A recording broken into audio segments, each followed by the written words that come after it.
ඒ භාග්‍යවත් වූ අරහත් වූ සම්මා සම්බුදුරජාණන් වහන්සේට අපගේ নমස්කාරය වේවා. නමෝ බුද්ධාය.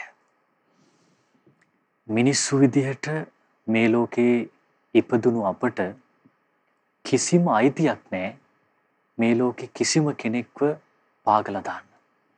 මිනිස්සු විදිහට මේ ලෝකේ ඉපදිච්ච අපට කිසිම අයිතියක් නැහැ තව කෙනෙක් දුකටපත් වෙලා ඉන්නකොට ඒකෙන් සතුටු වෙන්න. මිනිස්සු විදිහට මේ ලෝකේ ඉන්න අපට කොහෙත්ම සාධාරණීකරණය කරගන්න බෑ තව කෙනෙක්ට ඉරිසියා කරලා තව කෙනෙක්ට කුහකකම් කරලා සතුටු වෙන්න. ජීවිතේ අපි මේ ලෝකෙට ඇවිල්ලා අපි මේ මනුස්ස ලෝකේ ඉන්නේ අවුරුදු 3000ක් 4000ක් ආයුෂ තියෙන කාලෙක නෙවෙයි. සාමාන්‍යයෙන් ඔබ මම අප සියලු දෙනාම මේ මනුෂ්‍ය ලෝකේ ජීවත් වුණොත් අවුරුදු 60ක් දවස් වලින් ගත්තොත් එහෙම තියෙන්නේ දවස් 21000ක් විතර. කොච්චර පොඩි කාලයක්ද. මේ කාලය ඇතුළ තුල මිනිස්සු වෙනුවෙන් මනුෂ්‍යත්වයේ නාමයෙන් මනුෂ්‍යත්වයේ ශ්‍රේෂ්ඨත්වයට පත් කරන්න පුළුවන් ගුණධර්ම අපි තුල ඇති කරගන්න පුළුවන් වුණොත් හැබෑවටම මිනිහෙක් විදිහට මිනිස්සෙක් විදිහට අපිට සතුටු වෙන්න පුළුවන්. පසුතැවිලි නොවී ඉන්න පුළුවන්. අද ධම්සභා මණ්ඩපය දහම් කතිකාවතයි ශ්‍රද්ධා රූපాయని ඔස්සේ සජීවී විකාශයක් ලෙසින් මේ විදිහට ආරම්භ කරන්නේ. අද දවසේ උතුම් අනුශාසනාවන් වෙනුවෙන් වැඩම කරන්නට යෙදුණු පින ස්වාමින් වහන්සේට පළමු කොටම අපගේ নমස්කාරය වේවා. සාදු සාදු සාදු. ධම්සභා මණ්ඩපය වෙනුවෙන් අද දවසේ පැතිබර විකාශන දායකත්වයේ දරලා තියෙන්නේ මිය පරලෝකීය කේ.ඩී. සුමනසේකර ස්වාමි පුරුෂයාට පියාණන්ට සීයාට පින් අනුමෝදන් කිරීම පිණිස නුගේගොඩ පැලවත්ත පාර යන ලිපිනේ පදිංචි පින්වත් මාලනී සුමනසේකර බිරිඳ ඒ වගේම පියුමි දියණිය ජිතේන්ද්‍ර බෑණනුවන් සහ දාරා සාන්‍යා සිඟිති මිනිබිරි යන පින්වත් සීලු දෙනා එකතු වෙලයි ධම්සභා මණ්ඩපය වෙනුවෙන් බැතිබර විකාශන දායකත්වයේ දරලා තියෙන්නේ. අපි ඔබට සිහිපත් කරනවා හැමදාමත් වගේ පළමු හෝරාවේදී පින්වත් ස්වාමින් වහන්සේ ප්‍රස්තුත මාතෘකාවක් ඔස්සේ උතුම් අනුශාසනාවන් සිදු කරනවා. ඔබට අවස්ථාව තිබෙනවා ධම්සභා මණ්ඩපයේට ඔබේ ජීවිතයේ ධර්මානුකූලව අනුශාසනාවක් අවශ්‍ය ප්‍රශ්න පැහැදිලිව කෙටියෙන් අපිට යොමු කරන්න මා සිහිපත් කරනම් දුරකථන අංකය 0112 548යි 400 කියන දුරකථන අංකය ඔස්සේ 0112 548යි 400 කියන දුරකථන අංකය ඔස්සේ ඔබේ දහම් ගැටලු ධම්සභා මණ්ඩපයට යොමු කරන්නට පුළුවන්. අපි ධම්සභා මණ්ඩපය ආරම්භ කරන්න පින්වත් ස්වාමින් වහන්සේට දෙපා නැමද ආරාධනා කරමු. අවසරයි පින්වත් ස්වාමින් වහන්සේ. සාදු සාදු සාදු. නමෝ බුද්ධාය.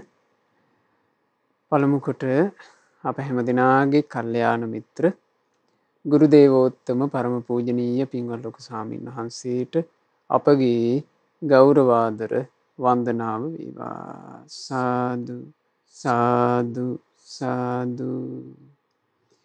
පූජනීය ගරුතර මහා සංඝරත්නයන් අවසරයි.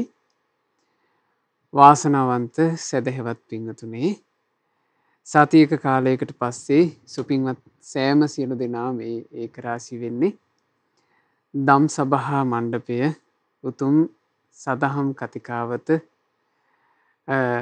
ඒ සදහම් කතිකාවතින් පින්වතුන්ලගේ ජීවිතයට යහපත පිණිස පවතිනා වූ බොහෝ ධර්මකාරණාවන් බොහෝ අර්ථයන් එකතු කරගන්න අදහසින්. පින්වතුනේ, අද ධම්සභා මණ්ඩපයේ ආරම්භක අනුශාසනාව විදිහට අපි සිහිපත් කරන්න කල්පනා කළේ පින්වතුන් හැමදිනාට වටින කාරණාවක්. මෙත්සිතක අසිරිය. අද අනුශාසනාව විදිහට පින්වතුන්ලාට අහන්න ලැබෙන්නේ මෙත්සිතක අසිරිය. මෛත්‍රී හිත පැවැත්වීමේ අසිරිය. මෛත්‍රී හිත පැවැත්වීමේ වටිනාකම. මෙත්සිත කියන එක කොච්චර අපට උපකාර වෙනවාද කියන කාරණේ. අද අනුශාසනාව විදිහට මෙය ඔබට සිහිපත් කරලා දෙන්න කල්පනා කළේ බොහෝ දෙනෙක් ධම්සභා මණ්ඩපයට ලිපි මාර්ගයෙන් යොමු කරලා තිබුණු ගැටලු වල සමීර අපිට දකින්න ලැබිච්ච දෙයක් තමන්ට දෛනික ජීවිතේ පහසුවෙන් පුරුදු කරගන්න පුළුවන් භාවනාවක් කියලා දෙන්න. එහෙමයි.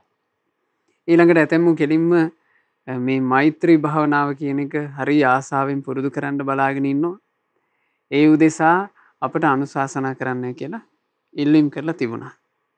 ඉතින් ඒත් එක්ක අපි කල්පනා කළා මෛත්‍රී භාවනාව කියලා කියන්නේ අපේ ජීවිතේ බොහෝම වටින එකක්. අපි හැමදෙනාට මේ ගත කරන මනුස්ස ජීවිතේ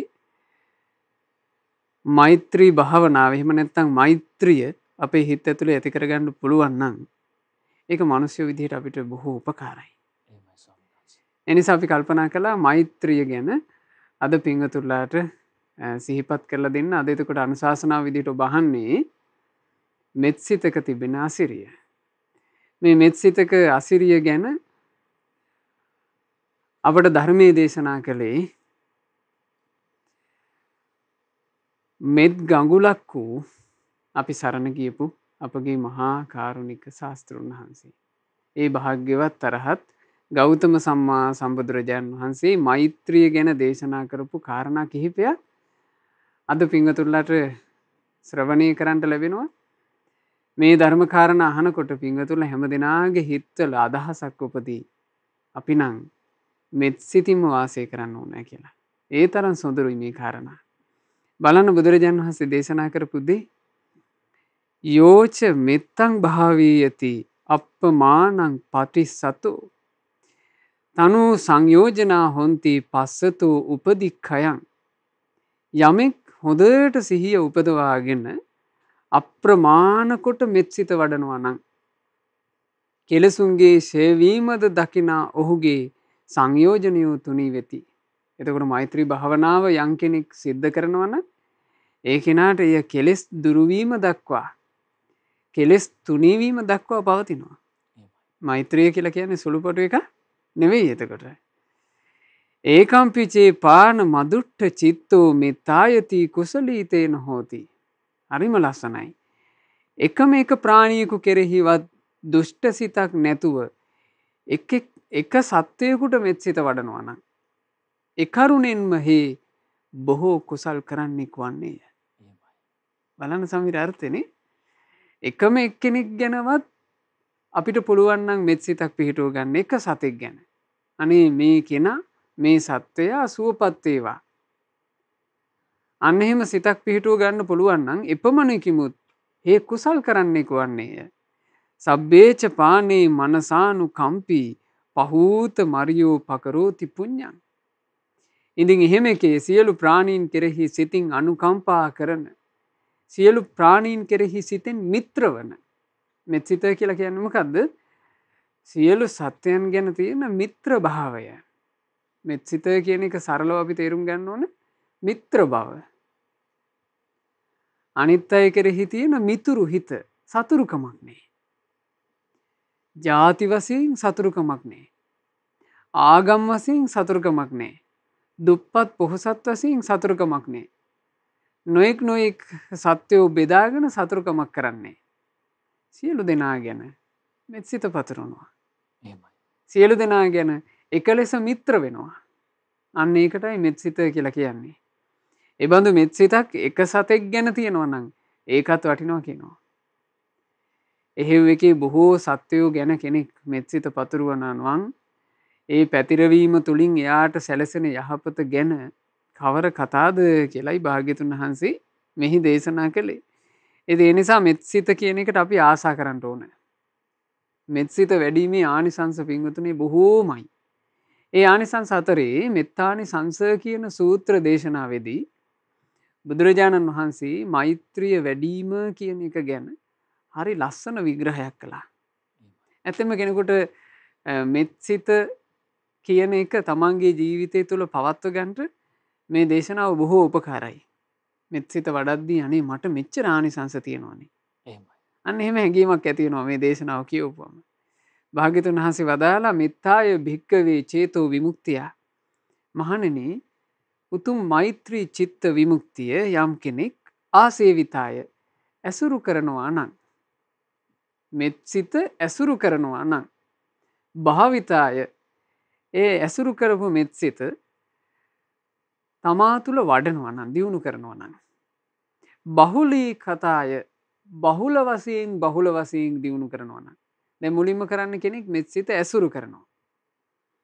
ඇසුරු කරපු මෙත්සිත එහා වඩන්න පටන් ගන්නවා. ඒ වඩනකොට තමයි තව ටිකක් වැඩිපුර දියුණු වෙනකොට නිතර බොහෝ කොට ඒක කරන්න ගන්නවා. ඒකට කියනවා බහුලී කතාය. ඊට පස්සේ ඒ මෙත්සිත කියන එක හරියට මේ වගේ වෙනවා කියනවා. යානී කතාය.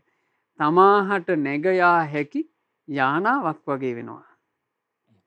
තමන් හට සුවසේ යන්න පුළුවන් තමන්ව සුව පහසුවෙන් ගමනක් කැඳවාගෙන යන ඉතා සොඳුරු යානාවක් වගේ වෙනවා මෙත්සිත. හැම තිස්සෙම මෛත්‍රී පවතිනවා.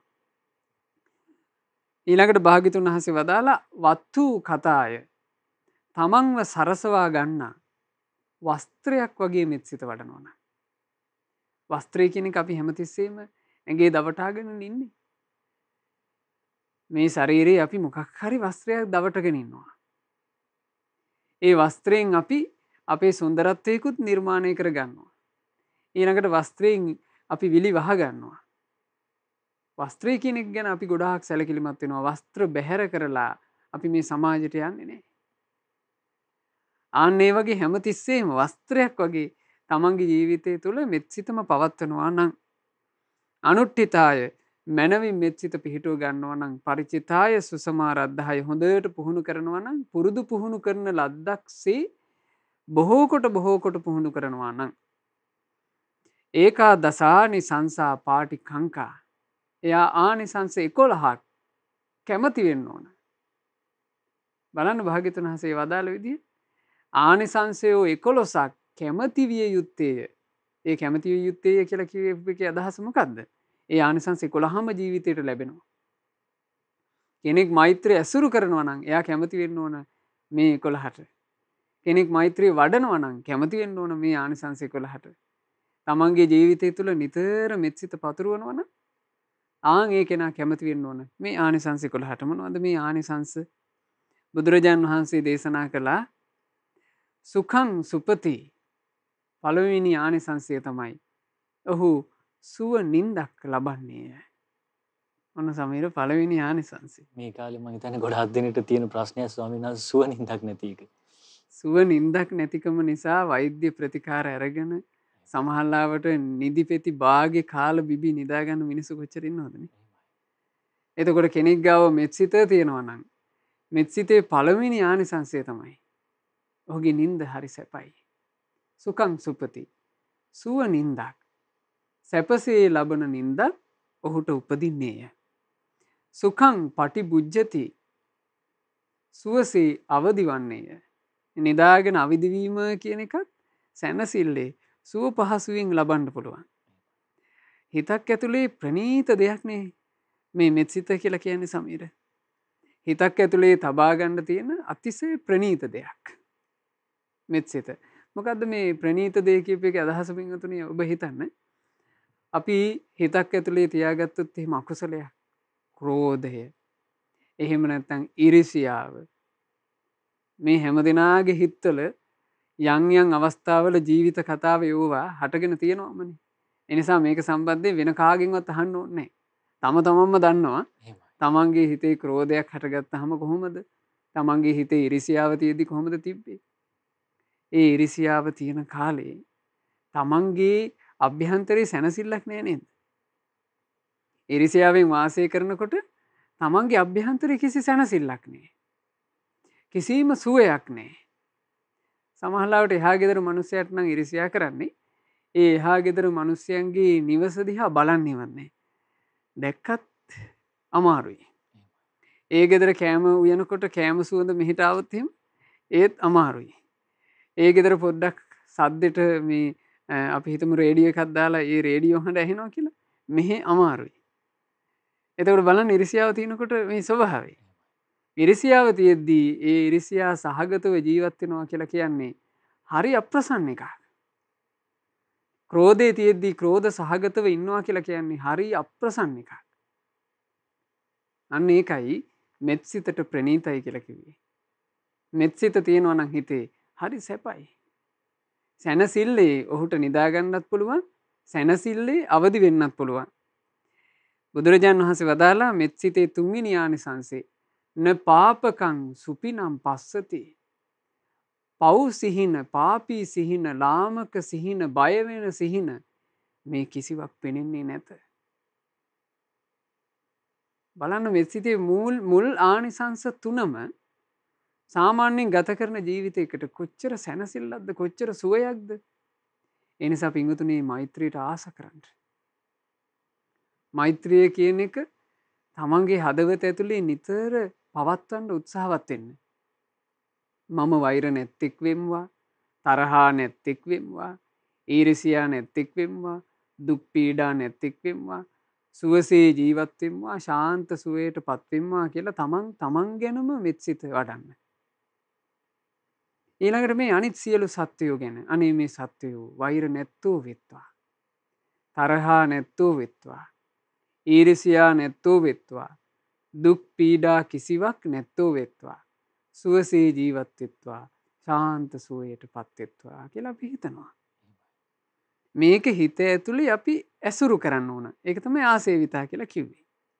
අපි හිත ඇතුලේ සමීර බලෙන් මේක පුරුදු කරන්න ඕන. හිත ඇතුලේ නිතර විතර්ක කරන්න පටන් ගන්න ඕන, විචාර කරන්න පටන් ගන්න ඕන, හැමතිස්සෙම මේක හිතේ පවත්වන්න පටන් ගන්න ඕන. මේකට කියනවා ඇසුරු කරනවා කියලා. දැන් මේක සාමාන්‍යයෙන් කෙනෙකුට මේ අද්භූත එකක් නෙමෙයි. එහෙමයි. අපි ගත්තොත් එහෙම අපිට කවුරු හරි ගැන කේන්ති කියොත් සමීර අපි හිතෙන් නේද ඒ කේන්ති ඔක්කොම පුරුදු කරන්නේ. මට මෙහෙම කිව්වා, මම මෙහෙම කියනවා, මම මේකට මෙහෙමයි කරන්නේ, ওই මිනිස්සයා වාහනයකට හැප්පෙන්න ඕන. අපි එහෙම හිතනවනේ. ඇයි ඒ හිතන හිතුවිලි ඔක්කොම දුෂ්ට සහගත හිතුවිලි. ඔය කිනාට නම් හරියන්න එපා. ওই මිනිස්සයාට හදිසි අනතුරක් හරි වෙන්න ඕන. එහෙම හිත ඇතුලේ පුරුදු කරනවා. ඒ පුරුදු කරන්නේ ඊටාම ලාමක වූ පහත් වූ අකුසලයක්. අපි ඒ වෙනුවට ඇසුරු කරන්න පටන් ගන්නවා මෛත්‍රිය. තමන්ගේ ජීවිතයේ ස්වාමීන් වහන්සේ සම්පූර්ණයෙන්ම කන පිට හැරවීමක් මෙතන තියෙන්නේ ස්වාමීන් වහන්සේ. සම්පූර්ණයෙන්ම කන පිට හරවනකොට ඒ කන පිට හැරවීම තුළ ලබන සුවය එහෙමයි. ඒක සම්පූර්ණයෙන්ම ජීවිතයට ලැබෙනවා. සම්පූර්ණයෙන්ම ජීවිතයට ලැබෙනවා. ඒ නිසා මේක ආයාසිකින් මුලින් අපි පුරුදු කරන්න ඕන එකක්. ටික කාලයක් වෙහෙසෙන්න ඕන එකක්. වෙහෙසිලා කැපවීමකින් තමයි පින්වතුනි මෛත්‍රිය වේවා අනික් සියලු ගුණ ධර්මයක් අපට මුලින් ආරම්භ කරන්න තියෙන්නේ. අපි ටික ටික හිතට හුරු කරන්න ඕන. හිතට නුහුරු එකක් අපි හුරු පුරුදු කරනවා. හිතට හුරු නෑ මෛත්‍රිය. හිතට හුරුව තියෙන්නේ පොඩ්ඩ එහෙ මෙහෙ වෙච්ච ගමන් මොකක් හරි චූටි කෝන්තර කෑල්ලක් හරි අල්ලගෙන ඒක පැසවන එක. ඕක තමයි හිතට හුරු. ඒ හුරු පුරුදු එක අපි කඩනවා ටික ටික. අපි ඒ වෙනුවට නෑ සුවපත් වේවා. වෛර නැත්තෝ වෙත්වා. තරහා නැත්තෝ වෙත්වා. ආන් එහෙම අපි පුරුදු කරනවා. මේ පුරුදු කරන එකට කියනවා මොකද්ද? ඇසුරු කරනවා. මෙත්සිත ඇසුරු කරනවා. මේක උනන්දුවෙන් මහන්සි වෙලා අවධානයෙන් යුක්තව තමන්ගේ ජීවිතේ සැප කැමැතිව කරගන්න ඕන. හරියට මේක ඔබට තේරුම් ගත්ත හැකි පින්වතුනි, අපි හිතමු අපි අපේ ගෙවත්තේ වටින පහේ පැලයක් ඉඳනවා කියලා. වටින පැලයක්. ගෙවත්තේ හැදෙන තනකොළ වෙනුවට අපි වටින ගහක් අරගෙන ඇවිල්ලා හිටවනවා. අපි හිතමු රත් හඳුන් පැලයක්. එහෙම නැත්නම් සුදු හඳුන් පැලයක් අපි හිටෙව්වා කියලා. දැන් මේක හිටෙව්වාට පස්සේ සාමාන්‍ය වල් පැලයට ගෙනනම් අපි සමීර බලන්න දෙයක් නැහැනේ. වල් හැදෙනවනේ. වල් සමහරවිට අපිට හැදෙන එක නවත්ත ගන්නයි බැරි. නමුත් අපි හිතමු ඔන්න ඒ වල් හැදෙන භූමියේම අපි ගෙනල්ලා රත් හඳුන් පැලයක් සුදු හඳුන් පැලයක් ඉඳුවා. මේක හිටෙව්වයින් පස්සේ මේකටම නේද උපද්‍රව ටික එන්නේ. ගොළු බෙල්ලෝ කට ගහන්න ගන්නෙත් ඕකට. නොයෙකුත් කෘමි සත්තුන්ගේ ප්‍රශ්න එන්නෙත් ඕකට. වැඩෙන්නේ නැහැ කියලා ලෙඩ එන්නෙත් ඕකට. වදලයි කියන ප්‍රශ්න එන්නෙත් ඕකට. පොහොර මදි කියන ප්‍රශ්න එන්නෙත් ඕකට. ඕකට ප්‍රශ්න වැඩි. හැබැයි ප්‍රශ්න වැඩි වුණාට ඒක වටින එකක්. ඒ වටින ගහ අපි හිතමු අපි නිතර අවධානයෙන් යුක්තව දවසට කීප වතාවක් බලලා පොහොර ටික ලං කරලා වදලට තියෙනවා නම් මොන හරි මේ අතුවාදිය අනවශ්‍ය අතුවාදී ඉවත් කරලා වදල නැති කරලා දාලා අපි මේ ගහ හොඳට රැක බලා ගත්ත කියලා. පැලේ කාලේ මේක රැක බලා ගන්නකොට මේක පොළොව බදලා අල්ල ගන්නවා. ඊට පස්සේ තමන්ම ශක්තිමත්ව නැගිටින්න පටන් ගන්නවා. නැගිට්ටට පස්සේ අර වල් පැලෑටිය වගේ පුංචි එකක් නෙවෙයි මේ. මහා දැවැන්තව හැදෙනවා. හැදෙන්න සමීර වටිනාකම වැඩි වෙනවා. බලන්න රත් හඳුන් සුදු හඳුන් කිව්වොත් ගහ ලොකු වෙන්න ගහේ වටිනාකම වැඩි. ඒ වගේ මෛත්‍රිය වගේ සුන්දර ගුණයක් කාලයක් පවත්වන්න වටිනාකම වැඩි වෙනවා, ශක්තිය වැඩි වෙනවා. ඊට පස්සේ අපි අර මුල් කාලේ වගේ බලන්න දෙයක් නැහැ. ඊට පස්සේ ගහ හොඳට පිහිටලා අර අනිකුත් ගස් අතරින් ඉහළට නැගිලා තමන්ගේ වටේ තියෙන වැඩකට නැති වල් පැලෑටි තමන්ගේ හෙවණින්ම මරලා දාලා එයා සුවසේ හැදෙනවා. ඔන්න ඔය වගේ තේරුම් ගන්න අපේ හිත ඇතුලේ පුරුදු කරන ගුණයක්. මේ මෛත්‍රිය කියන එකත් පින්වතුනි රත් හඳුන් පැලයක් වගේ. සුදු හඳුන් පැලයක් වගේ. අපේ ජීවිතේට සාංශාරික ගමනේ සැපයම උපද්දන උතුම් ගුණයක්.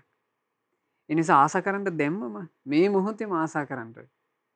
මම නම් මෛත්‍රිය කියන එක ජීවිත කාලෙම පුරුදු කරනවා කියලා. ඒ මෛත්‍රිය යම් කෙනෙක් මුලින් ඇසුරු කරලා ඇසුරු කරන ලද මේ මෙත්සිත අනුක්‍රමිකව ටික ටික දියුණු කරන්න උත්සාහවත් වෙන්න ඕනේ. ඒ උත්සාහවත් වීම බුදුරජාණන් වහන්සේ ආකාර දෙකකට දේශනා කළා.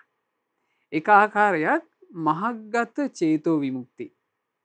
මහග්ගත චේතෝ විමුක්තිය කියලා කියන්නේ තමාට මෙත්සිත පතුරවලා ඊළඟට ප්‍රදේශ වශයෙන් මේ සත්වයන්ට මෙත්සිත පුළුල් කරන්න පටන් ගන්නවා.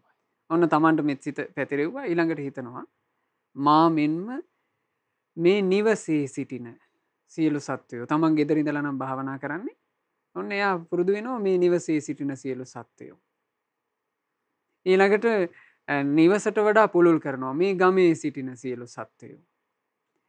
මේ පළාතේ සිටින සියලු සත්වයෝ. මේ රටේ සිටින සියලු සත්වයෝ කියලා මේක ප්‍රදේශ වශයෙන් පුළුල් කරනවා. එතකොට මේ පුළුල් කිරීම කියන එක ඒ ප්‍රදේශය තුල සිටින සියලු සත්වයන්ට. ඒකේ බෙදාගෙන නැහැ.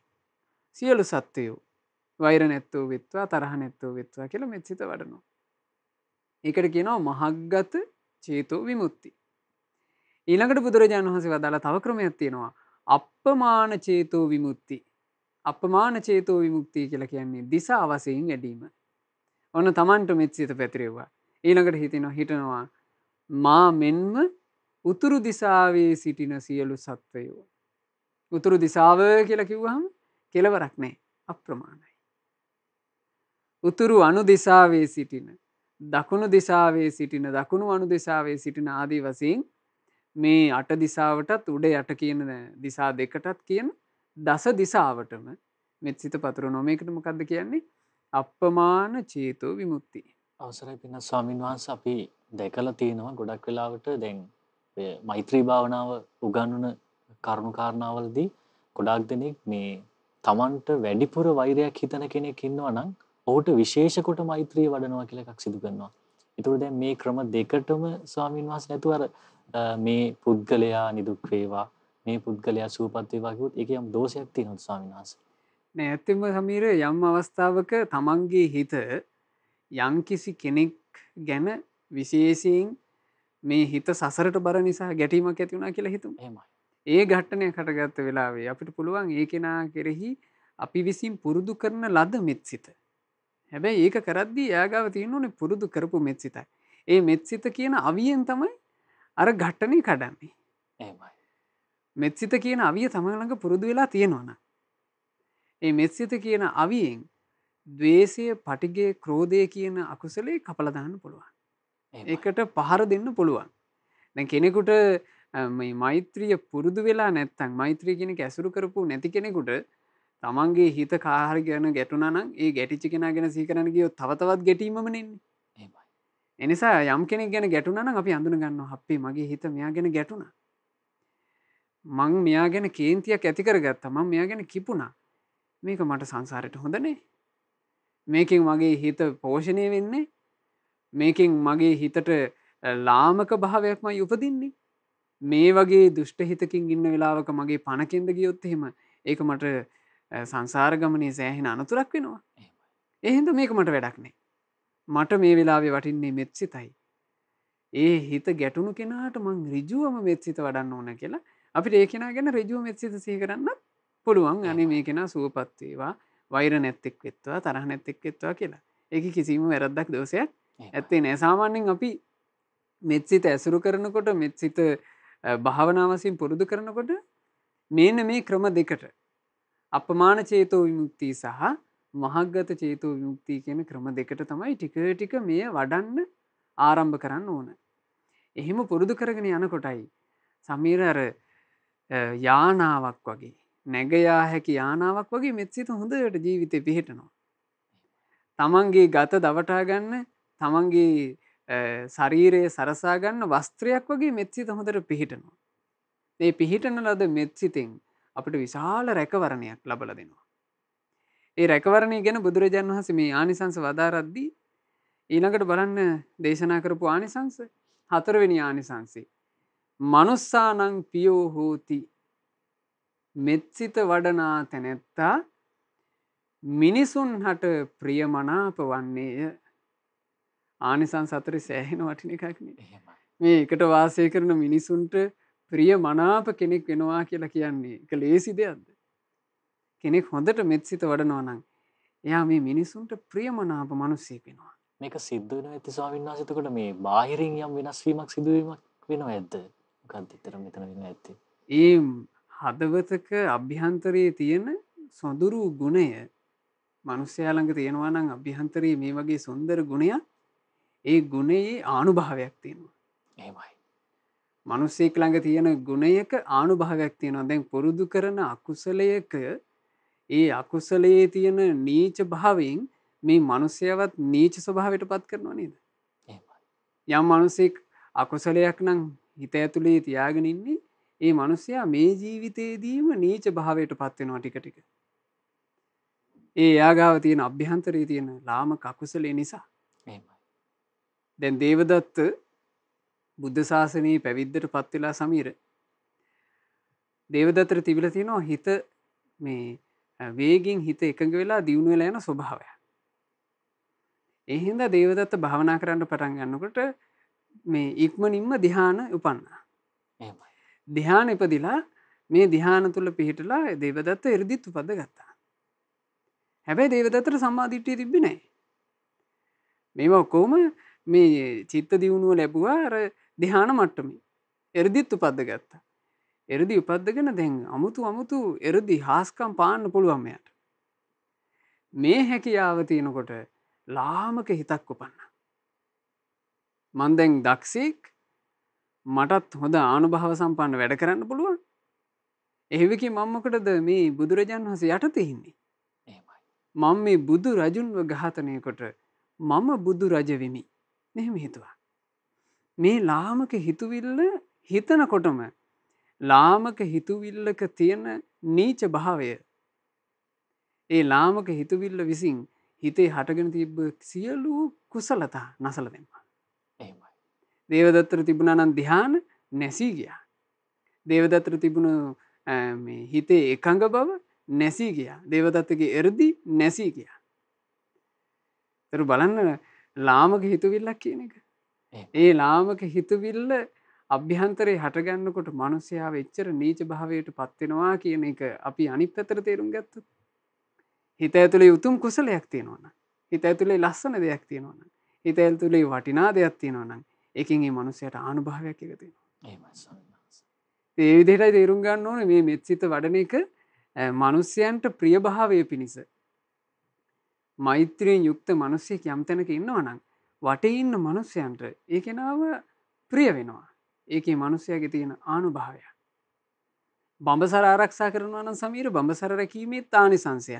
බඹසර රකින්න කෙනාත් බොහෝ ජනයාට ප්‍රියවන්නේ. ඒක බඹසරේ ආනිසංශය. ඒ වගේ මේ ගුණධර්ම වල ආනුභාවයක් තියෙනවා. මේවා අපි දැනගත්තාම අපිට හරිය සන්තෝෂින් ගුණ වඩන්න පුළුවන්. මෛත්‍රිය මෙහෙම ආනුභාවයක් තියෙනවා කියලා කෙනෙක් දැනගත්තාම එයාට ආසාවෙන් පුළුවන් මෙත්සිත පුරුදු කරන්න. බුදුරජාණන් වහන්සේ වදාලා මිනිස්යන්ට පමණක් නොවේ, අමනුස්සානං පියෝ හෝති. නොමිනිසුන්ටද අමනුෂ්‍යයන් හටද ප්‍රියමනාප කෙනෙක් වන්නේය. මෙත්සිත වඩන එක ආනිසංශයක් විදිහට අපට ඇහැට නොපෙනෙන අමනුස්ස කොට්ටාස වලටත් අපව ප්‍රිය වෙනවා. මිනිසුන්ගේ ජීවිතවල ගොඩාක් තියෙන ප්‍රශ්නේ ඔය අමනුස්ස ප්‍රශ්න, නීච අමනුෂ්‍යයන්ගෙන් එන බලපෑම්. කෙනෙකුගේ මේ අභ්‍යන්තරයේ සමීර හොඳට මෙත්සිත දියුණු වෙලා තියෙනවනේ. අමනුෂ්‍යව ආස කරනවා. දැන් එක අපේ බණ පොත්වල තියෙනවා එක භික්ෂුන් වහන්සේ නම. ඒ භික්ෂුන් වහන්සේ වැඩම කළා වස්තුම් මාසී වස්සෙලඹෙන්න එක වනයකට. මේ වනාන්තරේ ගිහිල්ලා ඉතින් තනි කුටියක්. මේ කුටියේ වස්සෙලඹුණා. එහෙමයි. වස්සෙලඹලා එක දිගට කරේ මෛත්‍රී භාවනාව. දැන් 3 මාසෙ ගත වුණා. 3 මාසෙ ගත වෙලා මේ ස්වාමීන් වහන්සේ වස් පවාරණය කරලා හිතනවා මම හෙට දවසේ එහෙනම් වැඩම කරන්න ඕන මෙහෙන්.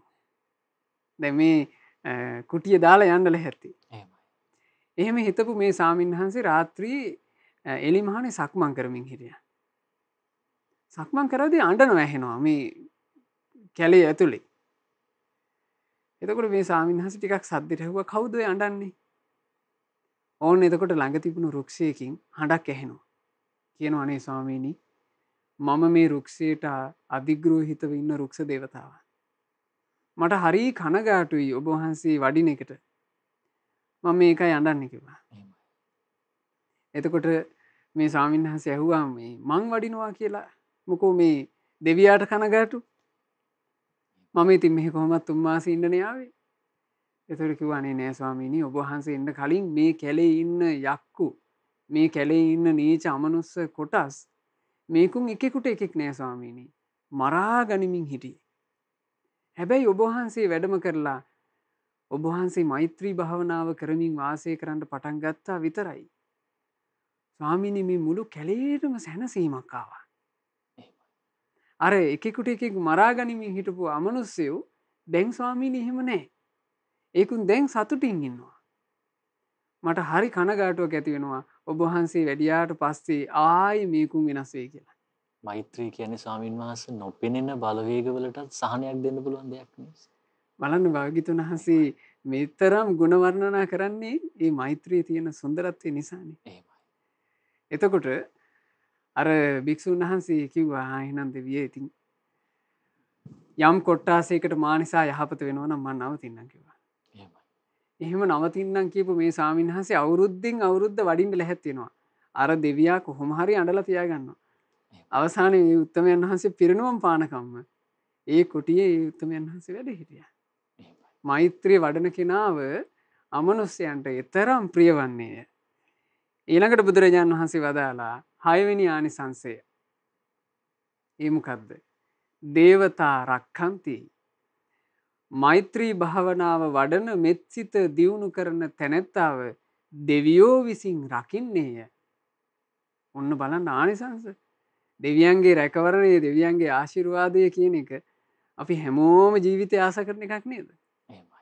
දෙවියන්ගේ රැකවරණ අපි ලබා ගන්නවා කියලා මිනිස්සු කොච්චර මේ තේරුමක් නැති වැඩ කරනවද? නම දේවාල ගානේ පෝලිං වල දෙවියන්ට සල්ලිත් අරගෙන ගිහිල්ලා ලොකු පළතුරු වට්ටිත් අරගෙන ගිහිල්ලා දෙවියෝ ඉස්සරහා මේ දෙවියන්ගේ රැකවරණ පතනවනේ. එහෙමයි. නමුත් දෙවියෝ හැබෑවටම රකින්නේ කොහොම කෙනෙක්වද? හොඳට මෙත්සිත තියෙනවා නම් ඒ මෛත්‍රිය තියෙන කෙනාව දෙවියන් විසින් රකින්නේය. මෙත්සිතකන් මේ අසිරිය මේක. කෙනෙක් මෙත්සිත හොඳට පුරුදු කරනවා නම් එයාට දෙවියන්ගේ රැකවරණ ලැබේ. නාස්ස අග්ගීවා විසංවා සත්තංවා කමති. 7 වෙනි ආනිසංසය තමයි මෙත්සිත වඩන කෙනාට ගින්නෙන් වස විසින් අවි ආයුධයෙන් අනතුරු නොවන්නේය. ජීවිතේට තියෙන ගොඩක් උපද්‍රව මගහැරෙනවා මෛත්‍රිය නිසා. ගින්නකින් එහෙම නැත්නම් වසක් විසක් කැවිලා එහෙම නැත්නම් ආයුධයකින් මොකක් හරි හානියක් වෙලා සිද්ධ වෙන්න තියෙන අනතුරු වැළකීලා යනවා මෛත්‍රී අනුභවයෙන්. ඉතින් බලන්න මිනිස්සෙක් විදිහට අපි ජීවිතය ගත කරනකොට සමීර අපිට කොච්චර වටිනවද මෙත්සිත තිබීමනේ. මොකද මේ සමාජයේ ජීවත් වෙනකොට අපි නොයෙකුත් මේ මාධ්‍ය ආදීන් මේ ප්‍රවෘත්ති යනකොට අපි දකිනවානේ මිනිස්සුන්ට මෙහෙමත් අනතුරු වෙලා මිනිස්සුන්ට මෙහෙමත් අනතුරු වෙලා කියලා. මේ වටිනා ජීවිත ගින්නෙන් සිද්ධ වෙන අනතුරු නිසා එහෙම නැත්නම් අවයායුධ වලින් සිද්ධ වෙන අනතුරු නිසා වහස විස කැවිලා සිද්ධ වෙන අනතුරු නිසා කොච්චර අහිමි වෙලා යනවද? එහෙමයි. අපේ ජීවිතේ අපිට රැක ගන්න පුළුවන් මෛත්‍රී කියන බලය තිබුණා නම්. එතකොට මේ මෛත්‍රී ගැන අපිට කියන්න පුළුවන් ආයුෂ රකින්න මහා බලයක් කියලා. මිනිසෙකුගේ ජීවිතයේ ආයුෂය අහිමි වෙන්න නොදී රැකගන්න මහා බලයක් බලගත්ු මන්තරයක් මෛත්‍රිය කියලා කියන්නේ. ඒ මන්තරේ කොච්චර මුමුණා හිටියත් කමක් නැහැ. ඒ මන්තරේ කොච්චර මේ හිත ඇතුලේ මේ පුරුදු කර කර හිටියත් කමක් නැහැ. මොකද මේ මන්තරෙන් කාටවත් අයහපතක් වෙන්නේ නැහැ. සාමාන්‍ය ලෝකයේ තියෙන මන්ත්‍රය කියලා ගත්තොත් එහෙම ඒ මන්ත්‍ර කාට හරි අයහපතක් වෙනේවනේ. එහෙමයි. හැබැයි මේ මෙත්සිත කියන මන්ත්‍රය හැම දෙනාට යහපත පිණිසම පවතිනවා. බුදුරජාණන් වහන්සේ වදාලා 8 වෙනි ආනිසංසය මොකද්ද? තුවටං චිත්තං සමාධියති. චිත්ත ඒකාග්‍රතාවය සැනකින් ලබන්න පුළුවන්. ඉක්මනින් සිත එකඟ වෙනවා මෛත්‍රිය තුළ. මෛත්‍රී භාවනාව කියලා කියන්නේ ප්‍රණීත වූ භාවනාවක්. හිත ඇතුලේ හරීම සුන්දරව පවත්වන්න පුළුවන් භාවනා මානසිකාරය. ඒ මානසිකාරය කෙනෙක් නිතර පුරුදු කරනකොට එයාගේ හිත ඉක්මනින් එකඟ වෙනවා. ගිහි පින්වතුන්ලාට විශේෂයෙන් මේ මෙත්සිත පුරුදු කරනවා නම් ඒක බොහොම වටිනවා. ගිහි පින්වතුන්ලාට පමණක් නෙවෙයි භික්ෂුන් වහන්සේලා ගත්තොත් සමීර ඒ කාලේ ඔය අනුරාධපුරයේ යුගයේ අපේ මහතෙරුන් වහන්සේලා ශාසනයේ පැවිදි වෙන භික්ෂුන් වහන්සේලාට සතර කර්මස්ථාන කියලා සතර කමඨහන් කියලා දීලා තිනවා. පැවිදි ජීවිතයේ ආරක්ෂාව පිණිස නිතර පුරුදු කළ යුතු භාවනා. ගිහි බන්ධන අත්හැරලා දාලා පැවිද්දට පත් වුණාට පස්සේ භික්ෂුව ඒ භික්ෂුවට පැවිද්ද රැකගෙන ගුණධර්මයක් දියුණු කරගෙන පැවිද්දේ සුවසේ වාසය කරන්න උපකාරී වෙන මූලික භාවනා 4ක්. බුද්ධානුස්සති මෙත්තාච අසුභං මරණස්සති. ඔය තමයි කර්මස්ථාන 4. බුදුගුණ වඩන්න කිව්වා. බුදුගුණ වඩන්න කිව්වේ ධර්මයේ ගැන සැක උපදින්නේ නැති වෙන්න. ධර්මයේ ගැන ධර්මයේ ඉගෙන ගැනීම යද්දී සමහර කරුණු කාරණා එකපාර තේරෙන්නේ නැති වෙන්න පුළුවන්. එතකොට ධර්මයේ ගැන සැක උපන්නොත් මාර්ගය වැහෙනවා. ඒ නිසා ධර්මයේ ගැන සැක උපදින්නේ නැති වෙන්න බුද්ධානුස්සති පුරුදු කරන්න කිව්වා මහාන වෙන භික්ෂුවට. එහෙමයි. ඊළඟට ඒ භික්ෂුවට පුරුදු කරන්න කිව්වා මෙත්සිත. ඇයි මෙත්සිත වඩනකොට මේ ඔක්කොම ආනිසංස ලැබෙනවනේ. භික්ෂුව වනේ වාසය කරනකොට අමනුෂ්‍යයන්ගෙන් ප්‍රශ්නිකුත් නැහැ. භික්ෂුව වනේ වාසය කරනකොට දෙවියෝ නිතර රැකගෙන ඉන්නවා මෙත්සිත තියෙන නිසා. ඊළඟට මේ භික්ෂුවට යම් ඔය වනේ වාසය කරනකොට ඇතිවෙන මේ ගිනි වලින් ඇති වෙන පීඩා තියෙනවා නම් නොයිකුත් මේ ජීවිතයට එන්න තියෙන අතුරු ආන්තර තියෙනවා නම් ඒව ඔක්කොම වළකිනවා මෙත්සිතේ අනුභවය. සොර සතුරන්ගෙන්වත් පීඩාවක් වෙන්නේ නැහැ. ওই වනේ ඇසුරු කරගෙන හිටපු සොර සතුරෝ වුණා භික්ෂුන් වහන්සේලාට කරදර පීඩා කරන්නේ නැතුව ඒ කරදර පීඩා වලින් වැළකීලා ඉන්න භික්ෂුන්ට බොහෝ උපකාර වෙලා තියෙනවා මෙත්සිත. ඒ නිසා මේ මෙත්සිත කියන එක භික්ෂූන්ටත් පුරුදු කරන්න කිව්වා නිතර නිතර.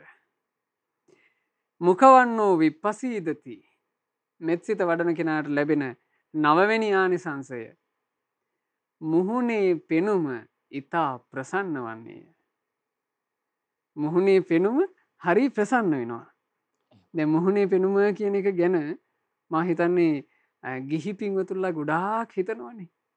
මුහුණේ පෙනුම ගිහි පින්වතුන්ලා අතරේ විශේෂයෙන් ස්ත්‍රී පිරිස කොච්චර මහන්සි වෙනවද මුහුණේ පෙනුම හදාගන්නනේ. සමහරවිට ලොකු වියදම් කරලා මේ මුහුණේ පෙනුම ලස්සනට හදාගන්න ඕන කියලා මහන්සි වෙනවා. අපි તો මුහුණේ පෙනුම හදාගන්නවා කියලා කියන්නේ සමීර සුදු කරගන්නවා කියන එක නෙවෙයි. සුදු වුණාට මිනිස්සු ප්‍රේමනාප වෙන්නේ. සමහරවිට මේ සුදට සුදේ ඉන්නවා සුදුම සුදුයි. නමුත් දැක්ක ගමන් මේ නම් මේ මහා දරුණු චරිතයක් කියලා තේරෙන එහෙම අය නැද්ද? එහෙමයි ස්වාමීනි. ප්‍රසන්න භාවයක් නේ. දැන් මේකේ කියන්නේ ප්‍රසන්න භාවය උපදිනවා. දකින්න මිනිසෙකුට හරි ප්‍රියශීලී. ඒ කෙනාගේ මේ යම් ආනුභාව සම්පන්න බවක් බාහිරින්ම ප්‍රකට වෙනවා. අන්න ඒකට තමයි කිව්වේ මුහුණේ පෙනුම ඊතා ප්‍රසන්න වන්නේ කියලා. මෙත් සිතක ආනිසංස. ඔය දැන් ආනිසංස 9ම මේ ආනිසංස 9ම අපිට මේ එදිනෙදා ජීවිතේ ගත කරනකොට ඒ ගත කරන කාල සීමාවෙදී අපිට ඊතා සුවසේ වාසය කරන්න හේතු වෙනවා. 10 වෙනි ආනිසංසය බුදුරජාණන් වහන්සේ වදාලා අසම්මූල් හෝ කාලං කරෝති. මෙත්සිත වඩන කෙනාගේ ජීවිතයට මරණය එනකොට සිහිය මුලා වෙන්නේ. මම හිතන්නේ මිනිසෙකුගේ ජීවිතේ ඊටාම දුර්ලභ කාරණාවක් පින්වතුනි සිහි මුලා නැතුව එයාට මිය යන්න ලැබෙනවා කියන එක. මැරෙන මිනිස්සු අතරේ බොහෝ දෙනෙක් සිහි මුලා වෙලයි මැරෙන්නේ. මැරෙන මොහොතේ බොහෝ දෙනෙකුගේ සිහිය මුලා වෙනවා. කොච්චර ඉගෙනගෙන තිබුණත් කොච්චර බලපුලුවක් කාරකම් තිබුණත් මරණය කියන වදකයා එනකොට ඒ මරණ වදය ඉස්සරහා මිනිසෙකුට සිහිය පිහිටුව ගන්න බැරුව යනවා. ගොඩක් අය මරණය ඉදිරියේ සිහි මුලා වීම කලුරිය කරනවා. ඒ අසරණ භාවයේ උපදින්නේ කෙනෙකුට හොඳට මෙත්සිත තිබ්බනම්. ඔන්න මෙත්සිත ගැන තේරුම් ගන්න. මෙත්සිත කියලා කියන්නේ සුළුපටු එකක් නෙවෙයි. ඒකයි මා කිව්වේ අනුශාසනාවේ ආරම්භයේදීම අද ඔබට කියලා දෙන්නේ මෙත්සිතක අසිරිය කියලා. මෙත්සිත කියලා කියන්නේ එහෙම ආශ්චර්යමත් එකක්. පුරුදු කරන කෙනාට සිහි මුලාවක් නැතුව කාලක්‍රියා කරන්න පුළුවන්. කෙනෙක් මෛත්‍රිය පුරුදු කරනවා නම් මෛත්‍රිය පුරුදු කරන කෙනා තමන්ගේ මරණාසන්න මොහොත වෙනුවෙමුත් රැකවරණයක් හදාගෙන. හිතන්න අපි මේ ලෝකේ එකතු කරලා තියෙන ධන සම්පත්තිය අත්හැරලා දාලා යන්න වෙනකොට අපේ දේපල ටික අත්හැරලා දාලා යන්න වෙනකොට ආදරය කරන දරු පැටවු ටික අත්හැරලා දාලා යන්න වෙනකොට අපි ආදරය කරපු ස්වාමි භාර්යා අත්හැරලා දාලා යන්න වෙනකොට අපි ජීවත් වෙච්ච මේ පසුබිම ඔක්කොම අත්හැරලා දාලා යන්න වෙනකොට කොටින්ම මේ පරිහරණය කරපු ශරීරයේ පවා මට උරුම නෑ නේද කියලා තේරෙනකොට මේ මම කියලා හිතාගෙන හිටපු ඇඟ පවා දාලා යන්න වෙනවා නේද කියලා අපට තේරෙන්න ගන්නකොට කොච්චර අසරණ භාවයක් හටගනීද මේ හිතකට. මේ ඔක්කොම දාලා යනවා කියන එක ඒ මොහොතට එනකොට මරණය ඉස්සරහා සිහි මුලාවක් නැතුව ශක්තිමත්ව මුහුණ දෙන්න පුළුවන්.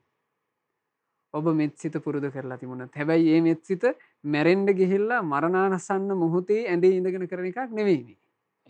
දැන් ඉඳලා පුරුදු කරන ලද මෙත්සිතක් ගැනයි මේ කියන්නේ. මෛත්‍රිය කියන ඒ රත් හඳුන් පැලේ සුදු හඳුන් පැලේ ඔබ හදලා තිබුණොත් ඒක රූස්සෙට හැදුනාට පස්සේ ලැබෙන රැකවරණය ගැනයි මේ කියන්නේ. සිහි මුලා නොවි කලුරිය කරන්නේ. අවසාන ආනිසංසී බුදුරජාණන් වහන්සේ වදාලා උත්තරියප්පටි විජ්ජන්තෝ බ්‍රහ්ම ලෝකූපගෝ හෝති. මෙත්සිත වඩන බුදුරජුන්ගේ ශ්‍රාවකයා මේ ජීවිතය තුළ උත්තරීතර මාර්ගඵලයක් සෝවාන් සකදාගාමි අනාගාමි අරහත් කියන උත්තරීතර මාර්ගඵලයකට පත්වුනේ නැත්තම් පිංගතුනේ.